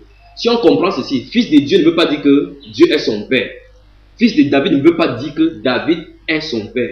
C'est pour ça qu'il dit la terminologie. Justement, je comprends. Tu as dit que fils de David, ça ne veut pas dire que David est son père. Ce n'est pas ça. Fils de Dieu, ça ne veut pas dire que... Fils de David, montre le titre qu'il a. Fils de David veut dire qu'il est roi parce que David était roi. Et il est même, David était l'image de ce que Jésus-Christ devrait être. De la même façon, fils de Dieu, suis bien. Les musulmans ont raison lorsqu'ils disent que Dieu n'a pas un fils. C'est vrai. Mais le problème, c'est que vous ne comprenez pas pourquoi le pourquoi maintenant on l'appelle dans la Bible fils de Dieu. C'est ça le pourquoi maintenant que vous ne comprenez pas. Dieu n'a pas un fils. Dieu n'a pas un être humain pour avoir un fils. Absolument. Maintenant, la Bible l'appelle fils de Dieu. L'appellation fils de Dieu ne veut pas dire que Dieu, il y a un Dieu ici, il y a un fils là-bas. C'est ça le mystère maintenant. Un peu comme il a dit fils de David, ça ne veut pas dire que c'est David qui l'a engendré. Non, c'est Joseph qui a pris la garde. Mais Dieu a l'a fait venir dans Marie. Tu vois? Mais il était sous la couverture, sous le toit de Joseph. On n'a même pas jamais appelé que fils de Joseph. On l'appelle plutôt fils de David. David qui est venu des milliers d'années avant. Tu vois? On ne choisit pas Salomon. On ne choisit pas Zacharie. On dit fils de David. Parce que Dieu avait donné une promesse à David. Il dit que je mettrai ta postérité sur le trône. Il veut donner le trône de David à son fils. Un fils qui va naître là-bas. De toi sortira un chef. Remarque bien, il est sorti de la tribu de Juda. Il est sorti de Bethléem, exactement comme David. De Bethléem. Le village de David était Bethléem. C'est la même façon, c'est là-bas où il est choisi. Maintenant, tu vas poser la question sur le pain. Je vais répondre. Bethléem. Bethléem. Le mot Bethléem en hébreu veut dire Beth veut dire maison. Léhem veut dire le pain de Dieu. Donc Bethléem, c'est la maison qui produit le pain de Dieu. D'accord? Bethléem. Et la prophétie dit que c'est de là-bas que la personne qui doit être Israël doit sortir. Jean chapitre 6, tu as même cité le verset 67 la dernière fois où les disciples sont partis. Quand Jésus a fini de parler, ces disciples sont partis, n'est-ce pas? Il a dit les paroles que je vous dis sont esprit et vie. Si tu lis les versets précédents, il va dire ceci. Il dit que je suis le vrai pain qui est descendu du ciel. Il a dit ça de sa propre bouche, non? Je suis le pain qui est descendu de près le Père. Quiconque me mange ne verra jamais la mort. Regarde ce que je te dis. Il dit qu'il est le pain. Après, il a dit que Moïse vous a donné la manne dans le désert. Vos pères ont mangé, ils ont péri. Mais voici le pain maintenant que vous avez ici. Parce que si quelqu'un meurt, il demeure éternellement. Donc, la maison du pain de Dieu, ça veut dire que la ville qui va produire le pain que Dieu va donner aux gens pour que les gens soient sauvés. D'accord? Ok. Jésus est en train de passer ici. Ce que la femme demande, ce n'est pas le pain. Mais quand il demande, il dit ma fille est tourmentée. Il dit ma fille est tourmentée. Nous savons que ce n'est pas le pain. Voilà. Donc, maintenant, puisque tu as dit que j'explique ce que c'est que le pain, voilà, c'est que le fils, c'est que ça personne n'a expliqué. Oui. D'accord. Il ne lui répondit pas un mot. Et ce disciple s'approchait et lui dit, parce que la femme a signé. Elle a dit, Seigneur, fils de David, mon enfant est avec les démons. Il continue sa route comme ça. Ses disciples s'approchaient et lui dit avec instance, renvoie-la car elle crie derrière nous. Ça veut dire que si on ne peut pas lui répondre, dire carrément qu'elle part pour qu'elle ne laisse tranquille. Il répondit, je n'ai été envoyé qu'aux brebis perdues de la maison d'Israël. Remarque bien la phrase qu'il prononce. Il n'a pas dit qu'il a été envoyé à tout Israël. Il a dit, je n'ai été envoyé qu'aux brebis perdues de la maison d'Israël. Ça suppose qu'en Israël, il y a des gens qui sont perdus. Là-bas, il aurait plutôt dit que je n'ai été envoyé à Israël. Il a dit, je n'ai été envoyé qu'aux brebis perdues de la maison d'Israël. Ça veut dire que dans la maison d'Israël, il y a les brebis qui sont perdues. Là-bas, il y a un problème. Il aurait plutôt dit que je n'ai été envoyé aux nations. Ou bien je n'ai été envoyé au monde. Non, attends. Restons en Israël. Restons en Israël d'Israël. Ça veut dire que, n'est-ce pas? Il a dit je n'ai été envoyé. Je veux savoir qu'il a été envoyé par qui? Tu vois, voilà. Lui a donné Attends. Maintenant, si pour que je parte là-bas, je vais quitter la question que tu as posée ici. Regardons la chose d'abord. Ah oui, d'accord. Sinon, en entendant encore là-bas, ça va encore engendrer une autre chose. Propre. Donc, ici, il dit je n'ai été envoyé qu'aux brebis perdues de la maison d'Israël. Ok. La maison d'Israël, ça veut dire que Israël, c'est une famille, donc une nation. La nation d'Israël. Remarque bien qu'il n'a pas dit j'ai été envoyé. Je n'ai été envoyé qu'à la nation. Il n'a pas dit ça. Il n'a pas dit je n'ai été envoyé qu'à la nation d'Israël. Parce que, les gens qui l'ont persécuté, c'était des chefs des nations là. Les gens qui l'ont pris gifler là, c'était des gens qui servaient Dieu, qui avaient la Torah. C'est eux qui l'ont servi. Les gens qui ont reconnu Jésus-Christ étaient en peu de nombre par rapport à tous ceux qui n'ont pas connu. Pourtant, ils étaient d'Israël. Mais maintenant, pourtant, la prophétie a dit de toi sortira un chef qui pètera ma nation, mon peuple. Ce que Dieu a dit dans la prophétie n'est pas ce que je suis en train de dire ici. Ça veut dire que la mission que je suis en train de dire ici n'est pas. Ce qu'on a dit dans la prophétie n'est pas la prophétie. La prophétie n'est pas encore accomplie. Parce que quand il va venir, il va faire perdre tout Israël. Alors qu'ici, il est en train de dire je n'ai été envoyé qu'aux brebis perdues de la maison d'Israël. Donc en Israël, il y a certains fils qui sont déjà égarés. Il faut que je les ramène d'abord. Regarde par exemple Saul. Saul croyait qu'il servait Dieu, n'est-ce pas? Jusqu'à ce qu'il était adapté pour aller persécuter les gens. Jésus qui est venu le prendre. Il y avait un monsieur là, Zaché, qui était collecteur d'impôts. Quand Jésus est allé chez lui, Jésus n'a rien dit. Après, il a pris son argent comme ça, il a dit Seigneur, je vais donner ça aux pauvres, je vais donner la moitié, je vais rembourser mes dettes. Le comportement qu'il avait, ce n'est pas le comportement d'Abraham. Maintenant, quand il a fait ça, Jésus a dit que maintenant, celui-ci était aussi un enfant d'Abraham, un fils d'Abraham. Tu as vu ça? C'est pour dire ceci. Mais regarde bien, il était aussi. Ça veut dire que quelque chose l'a fait égarer, le comportement. Comme il habite avec les gens, on l'a perverti. Il ne fait pas comme ça. Ce n'était personne comme ça qu'il est venu pour ramener. Pourquoi? Il est venu les ramener comme ça maintenant pour donner la vraie mission. Pour que, à partir d'Israël, que Israël soit maintenant un modèle. Pour que l'évangile parte à partir d'Israël. Mais il n'est pas venu pour racheter tout Israël. Voici la preuve maintenant. Si Dieu a dit à Jésus, si Dieu donne l'ordre à un peuple, le peuple ne peut pas désobéir. Si Dieu a dit à Jésus que tu restes seulement à Israël, alors même si ce n'est pas comment, il ne peut pas sortir. La preuve est que quand la femme a insisté, Jésus a fait ce qu'il a demandé pour montrer que malgré qu'il y a toujours un pourquoi. Il y a un pourquoi. Il y a toujours un pourquoi. Oui. Ok, je vais donner toujours un petit exemple. Cette femme a insisté. Oui. Elle n'est pas seule, hein. Elle n'est pas seule qui a été comme ça. Justement, il dit que toutes les personnes qui ont insisté là, nous avons le cœur. On est tous aussi amour. Nous aimons les gens. C'est comme par exemple, tu peux envoyer peut-être ta soeur ici. Va acheter 5 pains à la boutique. Elle va acheter 5 pains. En entrant maintenant ici à la porte, elle trouve un mendiant. S'il te plaît, je voudrais aussi un pain pour manger. Elle répond que non. C'est pas pour le pain là n'est pas pour moi, c'est pour la famille à la maison. La personne insiste, n'est-ce pas? Maintenant, cette femme a dit que quoi? Même le chien mange le miette de table. Ça veut dire que quoi? Cette femme n'a pas voulu maintenant le grand chose. Même le déchet qui tombe. Je n'ai pas encore expliqué enfant. Je n'ai pas encore expliqué pain. Justement. Je n'ai pas encore expliqué les miettes ni. Il a dit maintenant cette femme a dit que je veux seulement le miette. C'est comme par exemple tu es en train de manger le miette tombe là. Elle dit que je veux seulement le miette. Bon, cette femme maintenant dit à ta soeur que je ne veux même pas tout un pain. Pour moi seulement un petit pain. Elle a coupé un pain, donné. Ok, je mais son intention, ce n'était pas le pain qu'elle a acheté, ce n'était pas l'intention d'aller donner à cette femme. C'est par hasard. Oui. Sauf que maintenant, tu as de prendre quelque chose de divin pour appliquer à l'humanité. Je t'ai posé la question, est-ce que le prophète peut désobéir à Dieu? Tu m'as dit quoi? Jamais. Dans ce cas, Jésus-Christ, par les sentiments humains, ne peut pas désobéir à Dieu. Parce qu'un vrai prophète de Dieu, même s'il le met un peu comment, il va tenir ferme à ce que Dieu a dit. Parce que si Dieu dit que, voilà, tue. Même si quelqu'un dit que pitié n'importe comment, comme Dieu a dit, tu dois faire quoi? Tu dois tuer. Donc, je veux dire ceci, Jésus ne peut pas désobéir à la loi de Dieu, c'est à ce aux prescriptions que Dieu lui a données pour faire plaisir à quelqu'un. C'est pour dire que derrière ça, il y a un plan de Dieu. Si on prend maintenant, il y a... Comment tu sais qu'il y a un plan de Dieu? Parce que, n'est-ce pas, la suite de la mission, parce que vous prenez seulement le verset, si tu lis la suite, là, tu vas voir exactement ce qui est arrivé. C'est pas seulement la seule femme-ci. Il y a un autre monsieur qui est venu seulement, c'était un Romain. C'est un Romain. C'était un Cananéen. Romain, c'est-à-dire qu'ils sont quittés de l'Italie parce que, en ce temps-là, Israël il y avait des soldats romains là-bas. C'est Rome qui dominait. Quand ils venaient dans ton pays, ils vous dominent, vous travaillez pour eux. C'est comme ça que ça se passe en ce temps-là. On appelle le centurion. Centurion, on dit qu'il avait sous sa charge 100 soldats. Son enfant est mort à la maison. Il a seulement dit, venez, je dis, Seigneur, n'entre même pas chez moi. Je ne suis pas dit que tu entres chez moi. Dis seulement un mot et mon serviteur sera guéri. Jésus il dit même en Israël, je n'ai pas trouvé de telle foi. Il dit va que ce soit directement Jésus-Christ lui a dit quelque part, sans dire je n'ai été envoyé qu'au bébé en Grèce. Directement il a répondu à sa requête. Pourtant ce n'est pas un Israélien. Tu as vu? Voilà pourquoi il dit que il a insisté. Il a fallu que maintenant Jésus lui donne juste le peu. Il dit pour le centurion, il n'a pas insisté une seule seconde.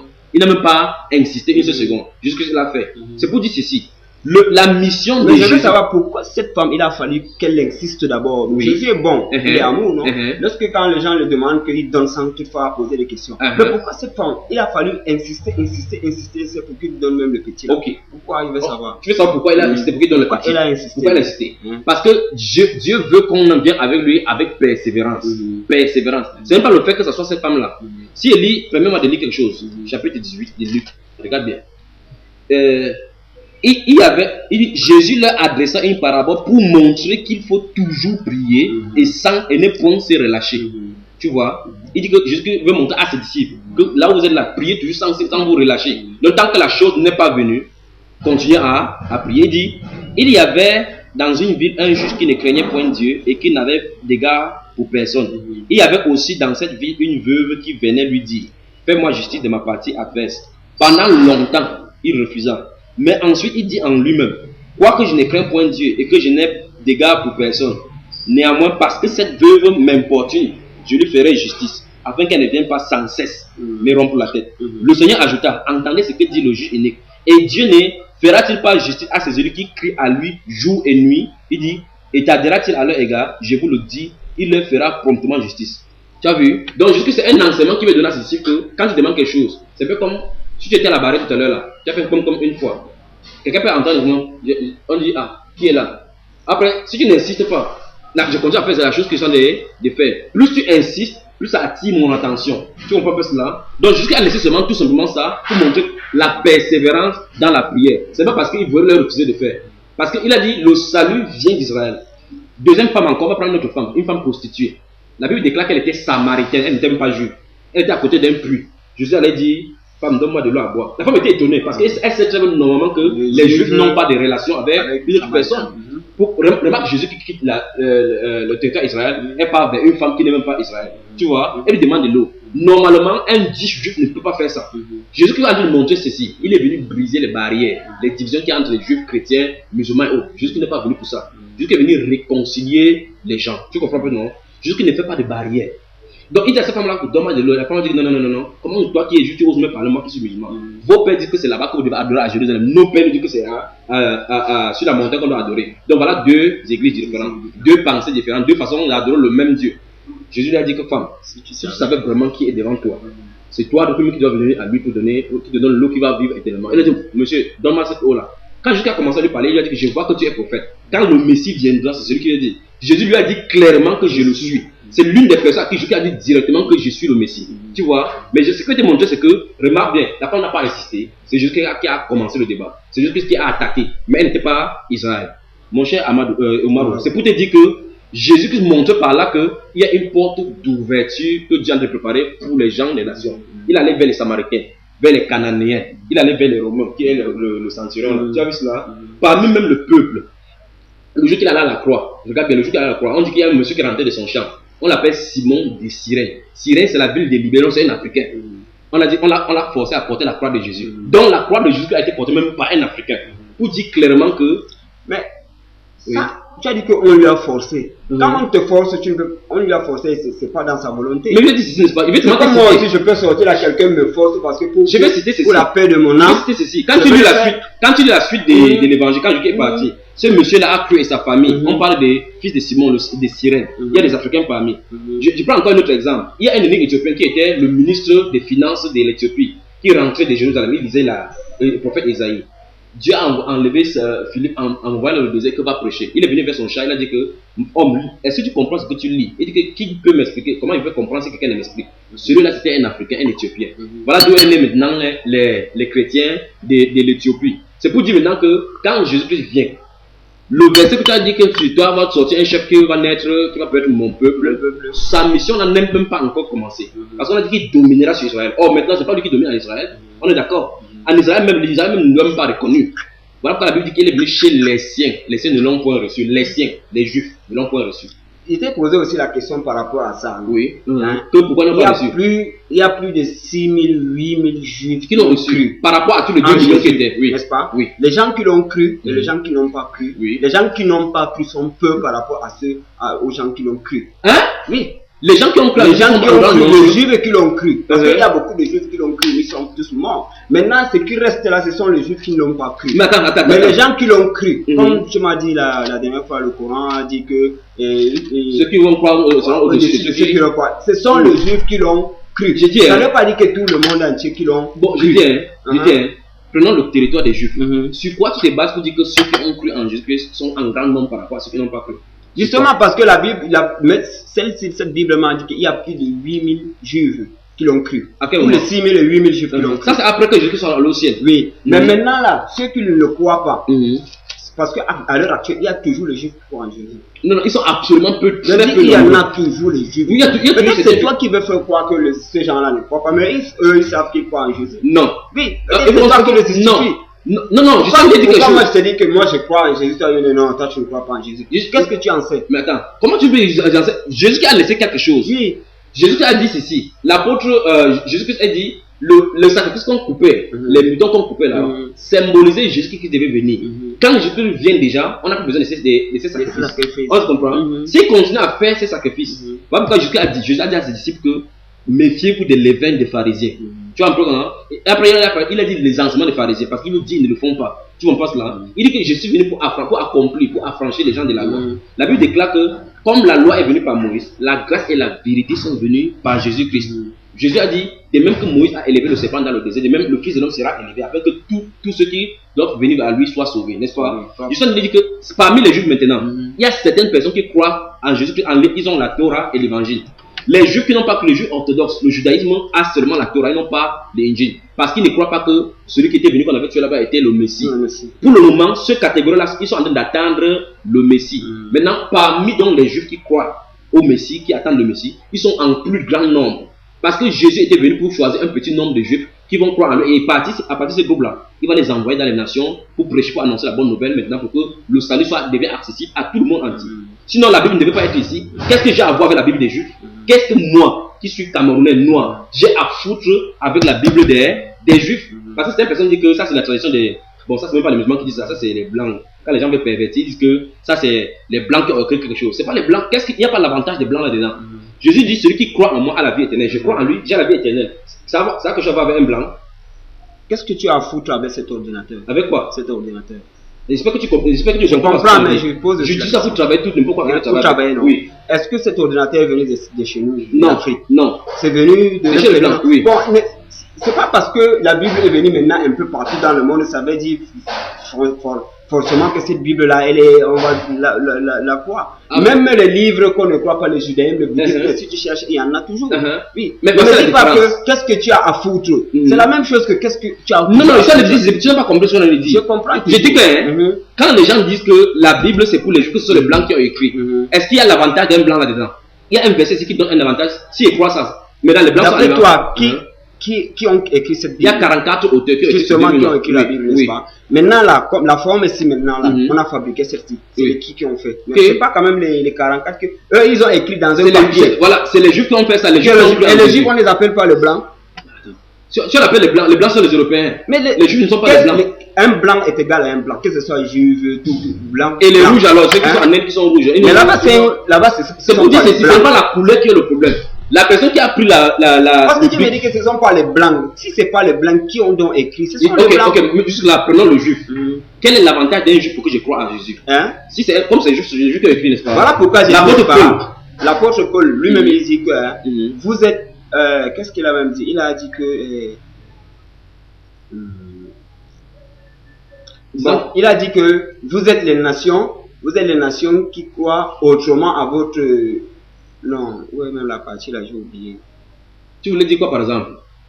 Je voulais dire que hein, Mhm. Paul disait à ceux qui croient en Jésus, en Mhm. dehors des Juifs, Mhm. ce sont Les nations. les Les- nations couper, greffer autrement à leur nation. C'est-à-dire que, donc, vous croyez, et vous avez été greffé donc c'est pas vous, mais vous avez seulement branché. C'est comme par exemple, tu es venu seulement brancher un truc, mais c'est pas vous. Tu es venu brancher, tu prends la lumière, mais normalement, c'était pas vous. C'est la source. Voilà, c'est pas la source. Mais quel est le problème alors? Le problème, c'est que vous n'êtes pas. C'est pas, Jésus n'est pas venu en vous. Oui. Mais vous êtes venu brancher en Jésus. Et Paul lui-même, il a dit que vous allez brancher contrairement à la racine, à la vraie racine. Voilà. Ok. Qu'est-ce que tu veux dire par là alors? Je vais dire par là que vous êtes venu brancher aux Juifs, et pourtant que le salut est venu des Juifs. Exactement. Le salut est venu des Juifs. Le salut est venu de... Maintenant, tu es Juif. Pourquoi crois-tu Jésus? Il a dit voici le problème. Parce que la Bible dit que Jésus régnera dans la ville de Juifs. Et son règne n'a pas de fin. Et son règne éternel. Donc il va régner éternellement. Est-ce qu'il est venu donc il a commencé le règne? Quand il est venu la première fois là, est-ce qu'il a fait donc ce règne là? Il n'a pas fait quel le règne. Il a fait le règne. Il était roi. Il a fait. Mais quand on dit roi, écoute, quand on dit roi, ça ne veut pas dire forcément qu'on le met un roi.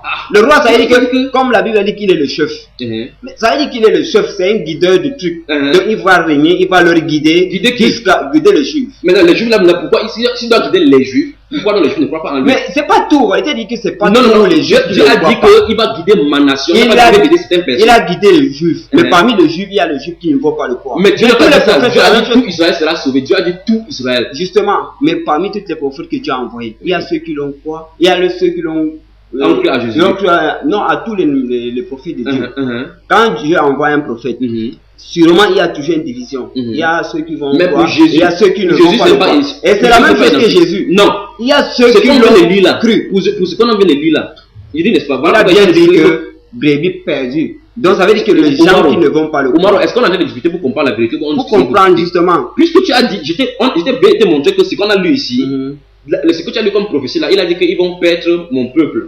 Il va perdre mon peuple Israël, celui qui va perdre mon peuple, n'est-ce pas? Et si on a vu qu'il a été égaré, qu'au brebis égaré des enfants d'Israël. Et d'après ce que tu viens de dire, c'est vrai. Son règne n'a pas de fin. Quand il va être là-bas, il régnera éternellement. Ok.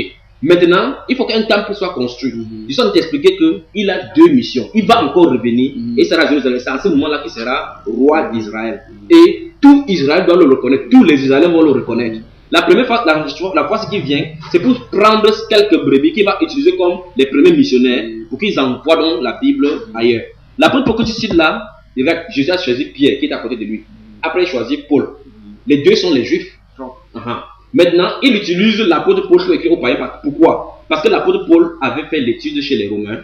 Il connaissait la langue grecque. Il pouvait aller donc s'exprimer chez les Grecs et autres. Pierre, lui, n'a pas fait ça. Il connaissait la langue hébreu. L'apôtre Paul dit donc que celui qui a fait de Pierre l'apôtre pour les Juifs m'a fait l'apôtre pour les païens. Même personne. La mission qu'il donne aux Juifs, Pierre pour aller donner aux Juifs, c'est pour continuer la mission que Jésus a commencé à Jérusalem. La mission maintenant, il donne à Paul. C'est pour dire qu'aller aux extrémités de la terre. Tu peux même lire quelque chose? Ok, permets-moi de lire dans le livre de Luc. Luc, Matthieu, Marc, Luc. Si tu peux pas dire, votre café va se refroidir, il faut que c'est le moment de cette époque. Dans le livre de Luc au chapitre 2. On parle de la naissance de Jésus là. Maintenant, ça c'est le Luc. On a Matthieu, Marc, Luc. D'accord. Luc chapitre 2. Luc chapitre 2. Regardons. Regarde, si tu regardes là-bas, on a écrit la naissance de Jésus, quelque chose comme ça là. Il veut là à partir du verset 8. Quand Jésus est né, les gens sont allés vers les bergers. On dit, il y avait dans cette même contrée. C'est quel verset? Verset 8. Ah oui, il y avait dans cette même contrée des bergers qui passaient dans les champs les veilles de la nuit pour garder leurs troupeaux. Et voici un ange du Seigneur leur apparut et la gloire du Seigneur resplendit autour d'eux. Il fut saisi d'une grande frayeur. Mais l'ange leur dit, ne craignez point, car, écoute bien, je vous annonce une bonne nouvelle qui sera pourquoi? Qu'est-ce qu'il est écrit? Pour tout le peuple. Pour tout le peuple. Pour tout le peuple, le sujet d'une grande joie. C'est qu'aujourd'hui, dans la ville de qui? Dans la ville de David. Tu dis tout à l'heure que la ville de David était Bethléem. Voilà pourquoi il devait naître là-bas. Il vous est né un sauveur qui est le Christ, le Seigneur. Tu vois? Maintenant, allons-y loin au chapitre, on est au chapitre 2, n'est-ce pas? Ici, on est d'accord que Jésus a dit qu'il y a un peuple. Il dit que pour tout le peuple. Tout le peuple. Pour tout le peuple. Maintenant, un peuple, mais le peuple. Non, n'interprétons pas. Disons seulement tel que ça dit là. N'interprétons. Il a seulement dit tout le peuple. Tout le peuple. Il n'a pas dit de tout le peuple. Je ne vais pas avancer. Il ne dit pas toutes les nations. Je n'ai pas dit toutes les nations. Je lis seulement, je n'ai pas encore fait d'interprétation. Je vais seulement te montrer quelque chose. Regarde maintenant. Alors au verset 27. Allons-y au verset 27. Verset 27. Quand c'est verset 27, cela. On continue. Ok. Il vint au temple. On parle d'un Simon. Si on parle au 25, pour qu'on voit que depuis on est en train de parler. En montant au 25. Et voici, il y avait à Jérusalem un homme appelé Siméon. Verset 25. D'accord. Monte, tu vois. Monte, tu t'es trouvé. Luc chapitre 2, verset 25. Verset 27, c'est quoi ici? Verset 27. Ça ici, non? Donc il y avait, c'est ce qui est écrit, non? Je vais te montrer quelque chose, mon cher Omar. Il y avait, et voici, il y avait à Jérusalem un homme appelé Siméon. Cet homme était juste et pieux. Il attendait la consolation d'Israël et l'Esprit Saint était sur lui. Il avait été divinement averti par le Saint-Esprit qu'il ne mourrait point avant d'avoir vu le Christ du Seigneur. Il vint au temple, poussé par l'Esprit, et comme les parents apportaient le petit enfant Jésus pour accomplir à son égard ses coordonnées la loi, il le reçut dans ses bras, bénit Dieu et dit: Maintenant, Seigneur, tu laisses ton serviteur s'en aller en paix selon ta parole, car mes yeux ont vu ton salut. Regarde bien, regarde, verset 31, regarde bien. Salut que tu as préparé devant quoi? Tout le peuple. Tout le peuple. Mais là, c'est pas le. Regarde bien. Tous les peuples. Tous les peuples. Donc maintenant, ici, on a dit, ce sera un sujet de grande joie pour le peuple d'Israël. Maintenant, il dit c'est salut. Maintenant, ici, dans ce verset-ci, on ne sait pas seulement le peuple, on dit pour tous les peuples. Regarde, continuons. La lumière, regarde bien, vérifie, verset 32. Il dit la lumière pour éclairer qui? La lumière pour éclairer les nations. Les nations et la gloire qui? Et la gloire d'Israël. Ton peuple. Donc, on parle le peuple maintenant. Voici deux groupes qui sont là. On dit lumière pour éclairer les nations. Quand Jésus a dit que je suis la lumière du monde, il n'a pas dit je suis la lumière d'Israël. Il dit lumière pour éclairer les nations et la gloire d'Israël, ton peuple. Mais le point de départ, c'est Israël qui est le peuple. Mais quand, dans ce point de départ, il va devoir éclairer les autres nations. Ce que tu as cité comme l'apôtre Paul a dit que originellement, ce sont des Juifs qui ont la base, mais les autres ont été entrés là-bas. Donc, il vient d'Israël pour éclairer les gens et que les gens maintenant croient au Dieu des Juifs, parce que les gens des nations en dehors des Juifs ne servaient pas le même Dieu. On est d'accord, non? Voilà pourquoi donc Dieu doit venir avec sa loi chez les Juifs et pousser les gens donc à abandonner les idoles, les forêts, pour venir maintenant vers le vrai Dieu. Voilà pourquoi il a dit Jésus. C'est peut-être dire que Jésus a double mission. Il n'a pas seulement la mission pour Israël, il a la mission et pour Israël et pour le monde entier. Dieu a tant aimé le monde. Il n'a pas dit Dieu a tant aimé Israël. Dieu a tant aimé le monde afin que quiconque, n'importe qui, parmi les nations, croit qu'il est la vie éternelle, y compris toi. Si tu crois en lui, tu as la vie éternelle, pas que tu vas douter. Y compris toi, Mokhtar. Si tu crois en Jésus, tu as la vie éternelle. Ok.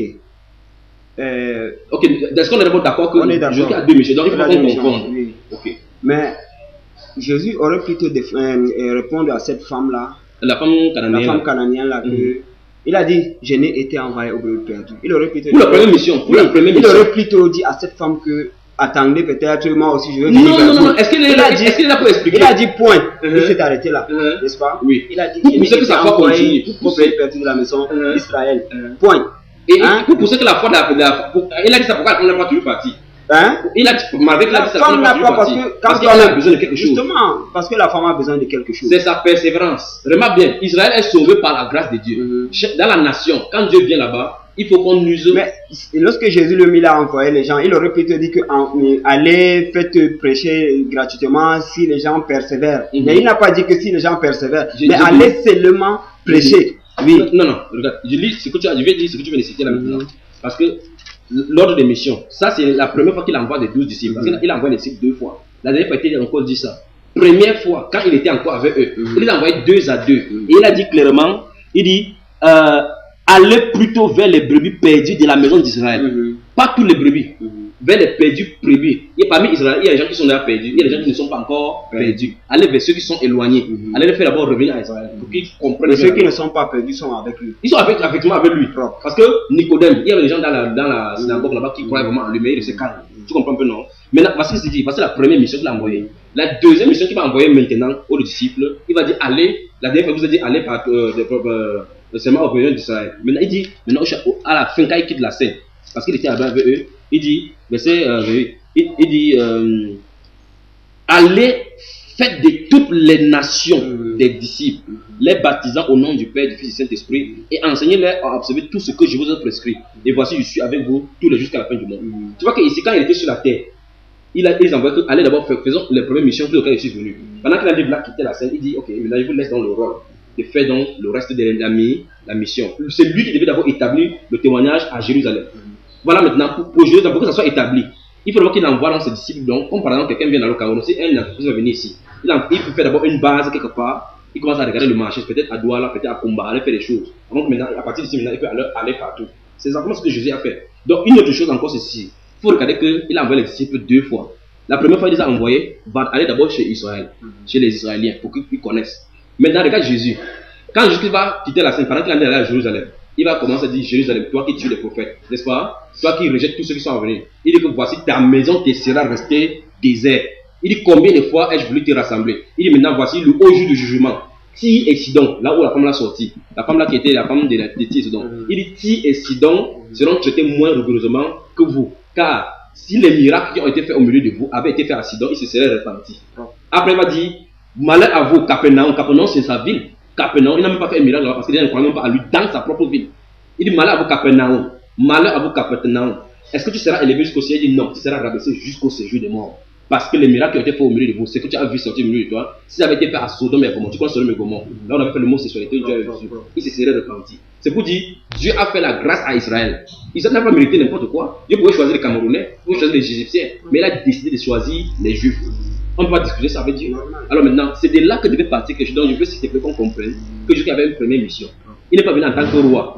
Voilà pourquoi tu vas voir, ce sont les gens qui ne le connaissent pas qui appellent fils de David, fils de David. Mais partout, la Bible va se présenter comme fils de l'homme. Parce que fils de l'homme veut dire prophète. Voilà encore chose. Quand tu entends Jésus dire fils de l'homme, dans la Bible, ça veut dire prophète. D'accord? Quand on dit fils de l'homme prophétise. Fils de l'homme, ça veut dire prophète prophétise. D'accord?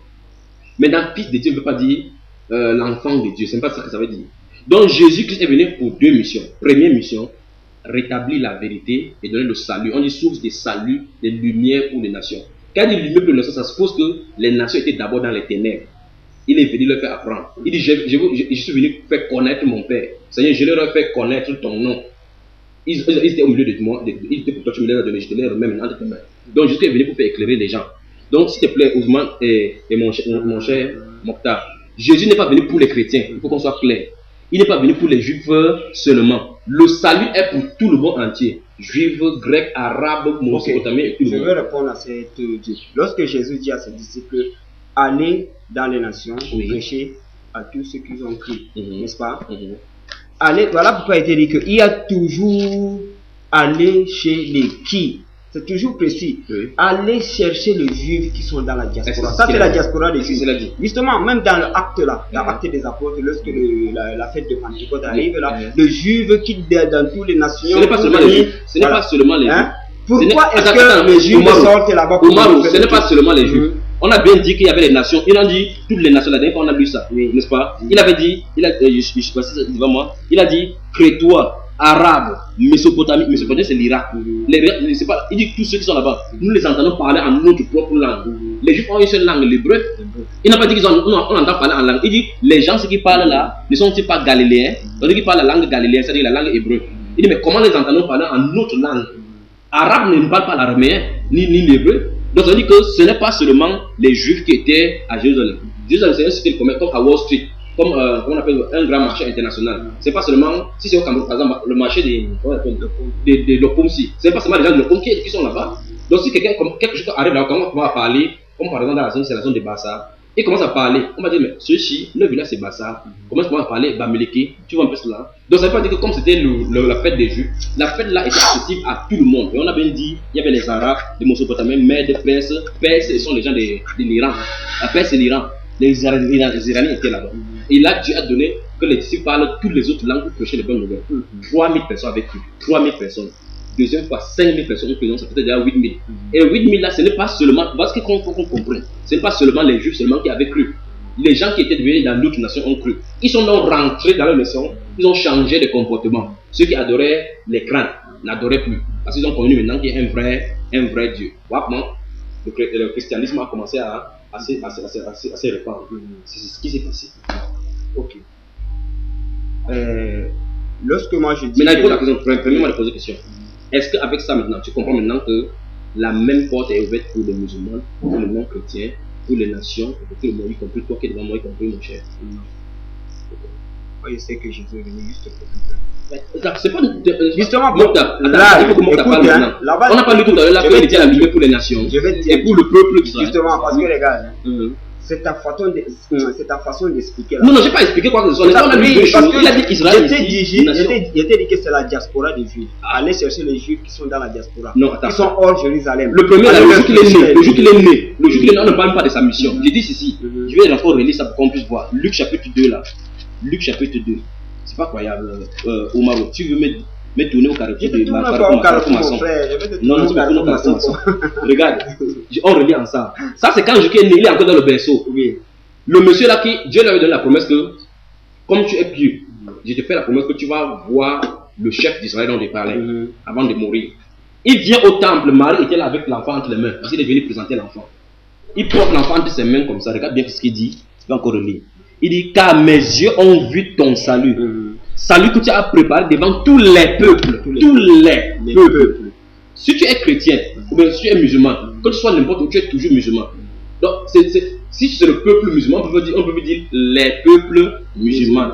Parce qu'un musulman, c'est un seul peuple. Mais il a dit, le salut là est pour tous les peuples.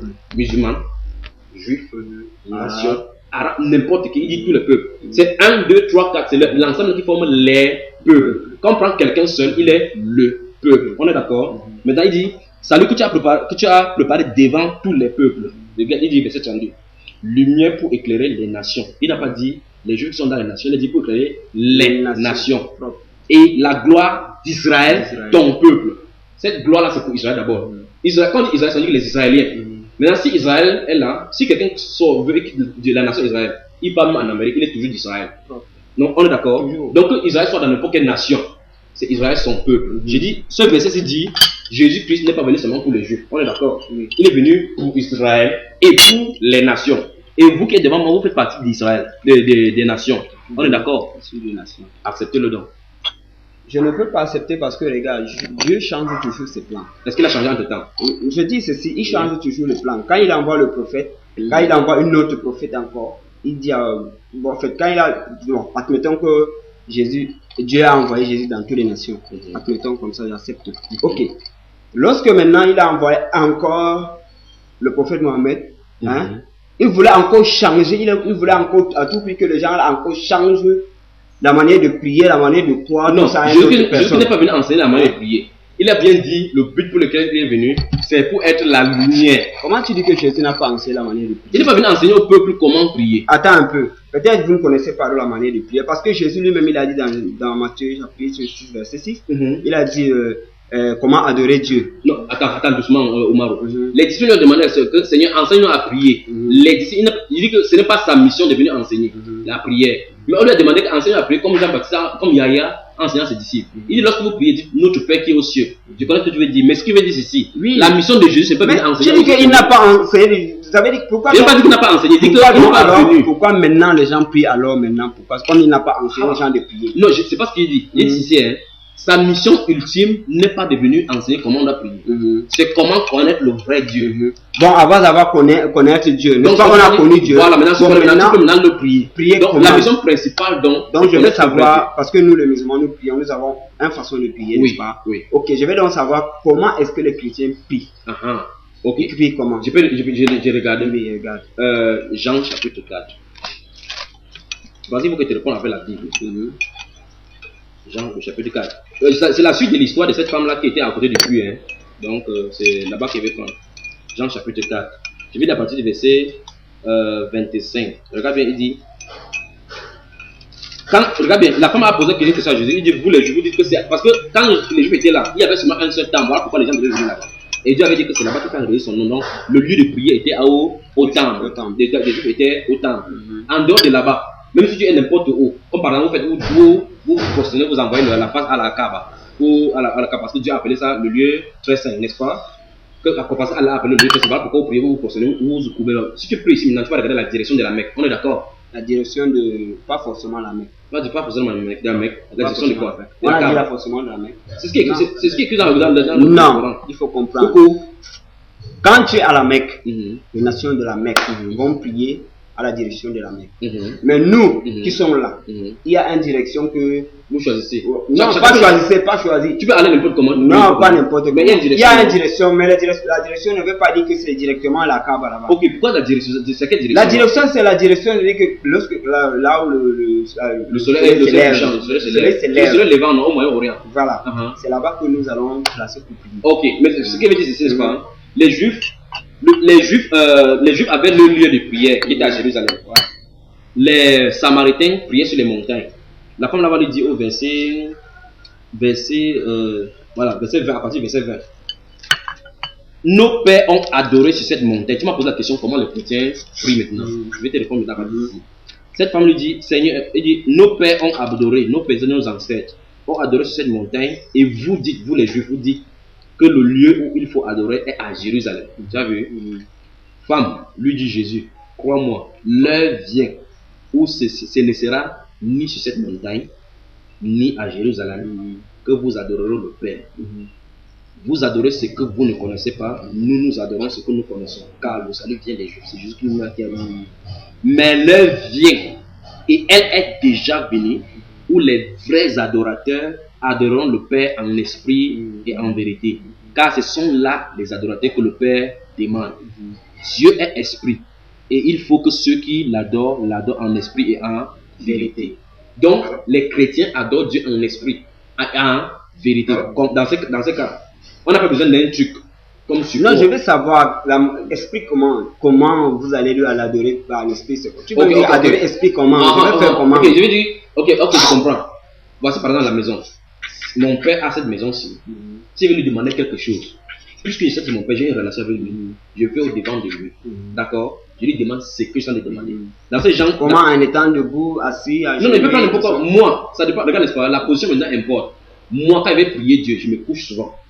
Quand il veut prier Dieu, voici mon ordre de prier. Est-ce que tu sais que Dieu n'aime pas? Est-ce que tu sais que Dieu n'aime pas le désordre? Attends, je connais. Comment? Dieu n'aime pas le désordre. Pardon, on se souvient l'enfant là. Il y a toujours une façon. Non, attends, c'est selon les musulmans. Selon nous. Jésus lui-même, il prie Dieu. Comment? Il prie Dieu lui-même. Il prie Dieu. Oui. Comment donc a-t-il prié? Il a prié. Regarde. Le jour qu'il était dans le montagne. Pourquoi tu prends seulement le jour là? Le jour qu'il est resté là. Non, mais je te dis, pour tu monter exactement, n'est-ce pas? Ça varie. La dernière fois, tu m'as pris le cas où il allait rester Lazare. Après, tu as dit qu'il a beau prier Dieu, non? Il ne s'est pas mis à genoux. Mais quand il est sur la montagne, il a prié. Il dit que moi, parce que moi j'ai prié. Il était comment? Il était debout, il dit Père, je te rends grâce de ce que tu m'as exaucé. Il dit Lazare, sort. Il n'a pas été à genoux. Mais à la montagne de sanctification, il était là, il était à genoux. Il dit donc que moi, en tant que chrétien, il n'y a pas une prescription de la position.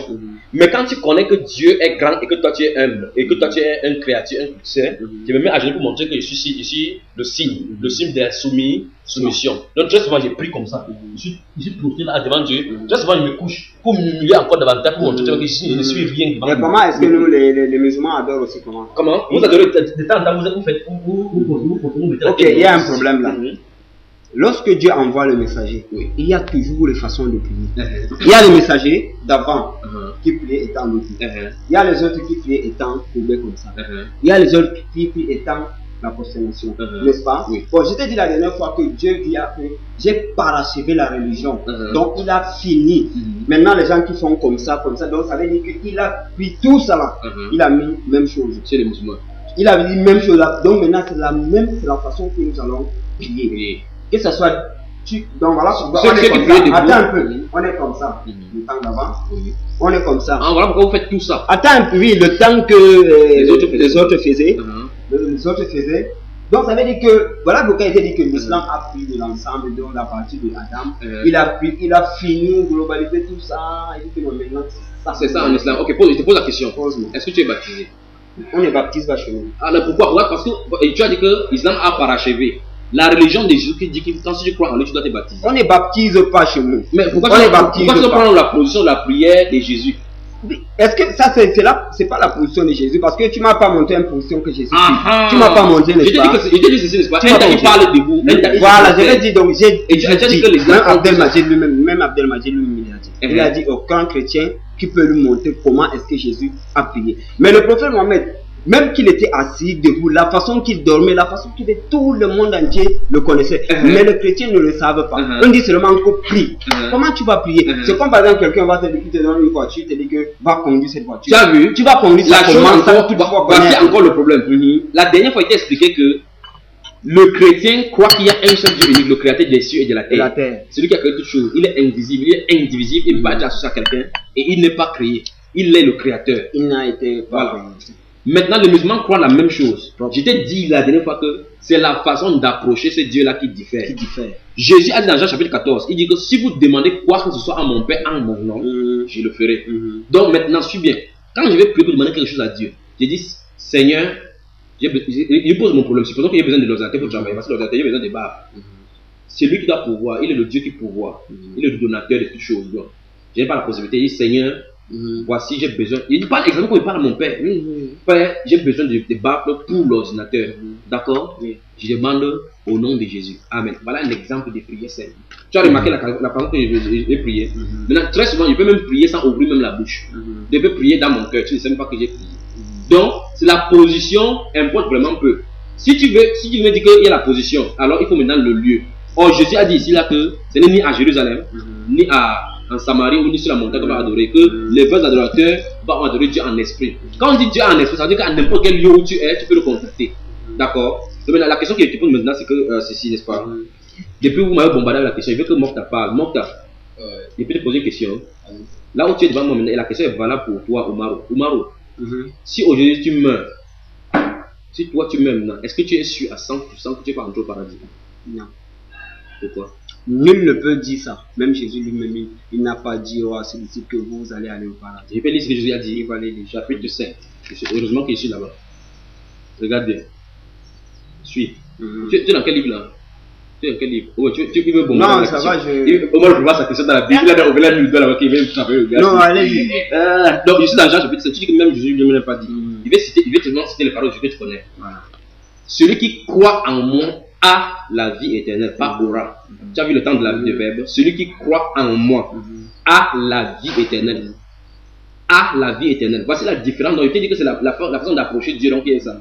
J'ai une relation personnelle avec Dieu, le Père, qui est situé au ciel.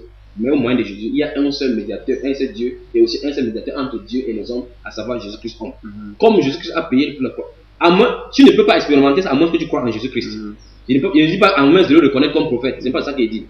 Il ne veut pas dire qu'à moins que tu le reconnaisses comme étant un messager de Dieu. Reconnaître comme messager de Dieu, ça ne veut pas dire que tu crois en lui. Parce qu'il a dit si quelqu'un, comme tu as cité la dernière fois, il dit si quelqu'un croit en moi, il gardera mes commandements. Si tu crois en Jésus-Christ, il s'attend à ce que tu gardes ses commandements. Or, celui qui a dit à ses disciples que celui allait prêcher la bonne nouvelle, celui qui croira et qui sera baptisé sera sauvé. D'accord? Voilà la mission de Jésus. Et si donc, est-ce que là-bas il a cité les gens, il a dit que vous allez au paradis? Il a seulement que celui qui vont croire à son nom, celui qui croira à la vie. C'est la même chose que même dans l'islam. Ok, je pose la question. Toute personne qui fait la même chose que le prophète Mohammed a dit, n'est-ce pas? Il va entrer dans le paradis. Non, c'est pas écrit. Justement, attends, je pose la question. Le Coran dit ceci. Il dit que Allah est omniscient et il a le voix de chacun devant. Qu'au jour du jugement, tout soit comparé devant lui. Ils vont mettre les œuvres de n'importe qui dans la balance. Si ton œuvre pèse, si tu as fait plus de mal que de bien, le châtiment, plus de mal que de bien, le châtiment, le feu sera ton lieu. Là où tu es devant moi, Omaro, attends, prenons un exemple. Si tu as 30 ans, tu es sûr que tu as fait une bonne œuvre, les bonnes œuvres plus que les mauvaises? Jésus a dit que moi je ne juge point. Il a dit que lui-même il ne juge pas. C'est Dieu qui juge. Pourquoi maintenant tu peux me poser la question pour que moi je me juge? Moi je ne sais rien. Non, n'est-ce pas, tu as dit tellement qu'ils sont témoins contre eux-mêmes. Ils sont témoins. Tu as dit que je peux dire si je vais aller au paradis. Non, Allah a dit ceci. Comment je peux dire ça? Dieu a dit que c'est lui seul qui juge. Non, moi je ne sais pas. Moi je ne sais pas si je vais aller oui ou non. Voilà pourquoi c'est Dieu qui décide. Voici au niveau maintenant là où tu vas voir la différence entre les disciples de Jésus-Christ et les disciples de Mohammed. Voilà. J'ai la ferme assurance 100%, sinon 400%, que si le jugement a lieu maintenant, je vais entrer au paradis. Tu vois? Parce que Jésus a dit, regarde, je dis, Jésus verset 24, en vérité, je vous le dis, celui qui écoute ma parole et croit à celui qui m'a envoyé a la vie éternelle et ne vient point en jugement. Mais il est passé de la mort à la vie. La rédemption est totale. Donc, à moins que toi, tu es devant moi maintenant, si tu ne crois pas à la rédemption de Jésus-Christ, voilà, maintenant tu seras dans l'incertitude jusqu'à ce qu'il y ait de la terre. Parce que là où tu es là maintenant, la Sourate 101 dit ceci, ils vont tous comparer devant moi et je vais mettre les œuvres. Parce que l'islam enseigne ceci. Il y a un ange qui copie tes œuvres bonnes, un autre ange qui copie des œuvres mauvaises. Et au jour du jugement, chacun va venir, on va peser. Voici le place. Que ce soit un imam, un musulman, n'importe qui, n'importe quel grand savant musulman, il ne peut pas dire à 100% qu'il est sauvé. Parce que personne ne peut dire. Même toi là, tu dis ça comme ça là. Non, il dit pas, si tu me dis comme ça, ça veut dire que Jésus lui-même, c'est lui alors qu'il juge. Jésus ne juge pas. Si, il ne juge pas. Ok, Jean juge. Lui, c'est lui qui va juger. Attends. Non, mais attends, lis la Bible là-bas. Moi j'ai dit ceci. Hein. Jean il dit le Père lui-même ne juge personne, mais il a remis tout le jugement au Fils. Attends. Parce que quand tu me dis que Jésus c'est lui-même qui juge, c'est lui qui va juger. C'est comme si tu es en train de contredire la parole de Jésus lui en personne. Voilà, je suis en train de lire ici dans Jean chapitre 5, verset 30. Oui, lis. Voilà, Jésus dit de lui-même, je ne puis rien faire de moi-même, selon ce que j'entends. Je juge et mon jugement est juste parce que je ne cherche pas ma volonté, mais la volonté de celui qui m'a envoyé. Si c'est moi qui rends témoignage de moi, mon témoignage n'est pas vrai. Mais il y en a une autre qui rend témoignage de moi, et je sais que le témoignage qui rend de moi est vrai. Montre-moi un verset où Jésus a dit que je vais juger le monde. Je te montre. Oui. Je te montre. Si tu me montres, ça veut dire que... Attends. Si tu me montres un verset où Jésus a dit que je vais juger le monde, ça veut dire que c'est une contradiction à ceci. Absolument pas de contradiction. Oui. Il a dit que je ne juge pas, mais c'est mon Père. Suis Dieu. Voilà, tu ne comprends pas. Tu ne comprends pas. Jésus a dit ceci. Il n'est pas venu là pour dire, toi tu as fait tes choses. Jésus ne voit pas jamais la bouche pour dire, tu as fait tes choses. Mais maintenant, à la fin des temps, celui qui va passer en jugement, ok, remarque bien ce qu'il a dit. Il a encore dit dans un autre verset que si quelqu'un ne croit pas à ma parole, il a son juge, la parole que je vous ai annoncée. Tu as vu? Si tu prends dans ça, tu vas dire que, ok, Jésus dit que c'est la parole qui va juger, la parole qu'il a annoncée qui va juger. Pourtant, un autre verset dit que c'est Dieu qui va juger. Remarque bien, jusqu'à dire de sa propre bouche que le Père lui-même ne juge personne. Le Père lui-même ne juge personne. Il a remis tout jugement entre les mains du Fils. On peut lire. Oh, il y a beaucoup de choses ici. On y va? Prends la Bible, Jean chapitre 9. 9, ok. Oui, je suis en 9. Lis le verset 39 d'abord pour commencer. Verset 39, oui. Chapitre 9, verset 39, voilà. Puis Jésus dit, je suis venu dans ce monde pour un jugement. Pour que ceux qui ne voient point, c'est ça non? Lis. Et que ceux qui voient ne viennent aveugles. Continue, c'est pas fini. Ok. Quelques pharisiens qui étaient avec lui, regarde bien le verset 39.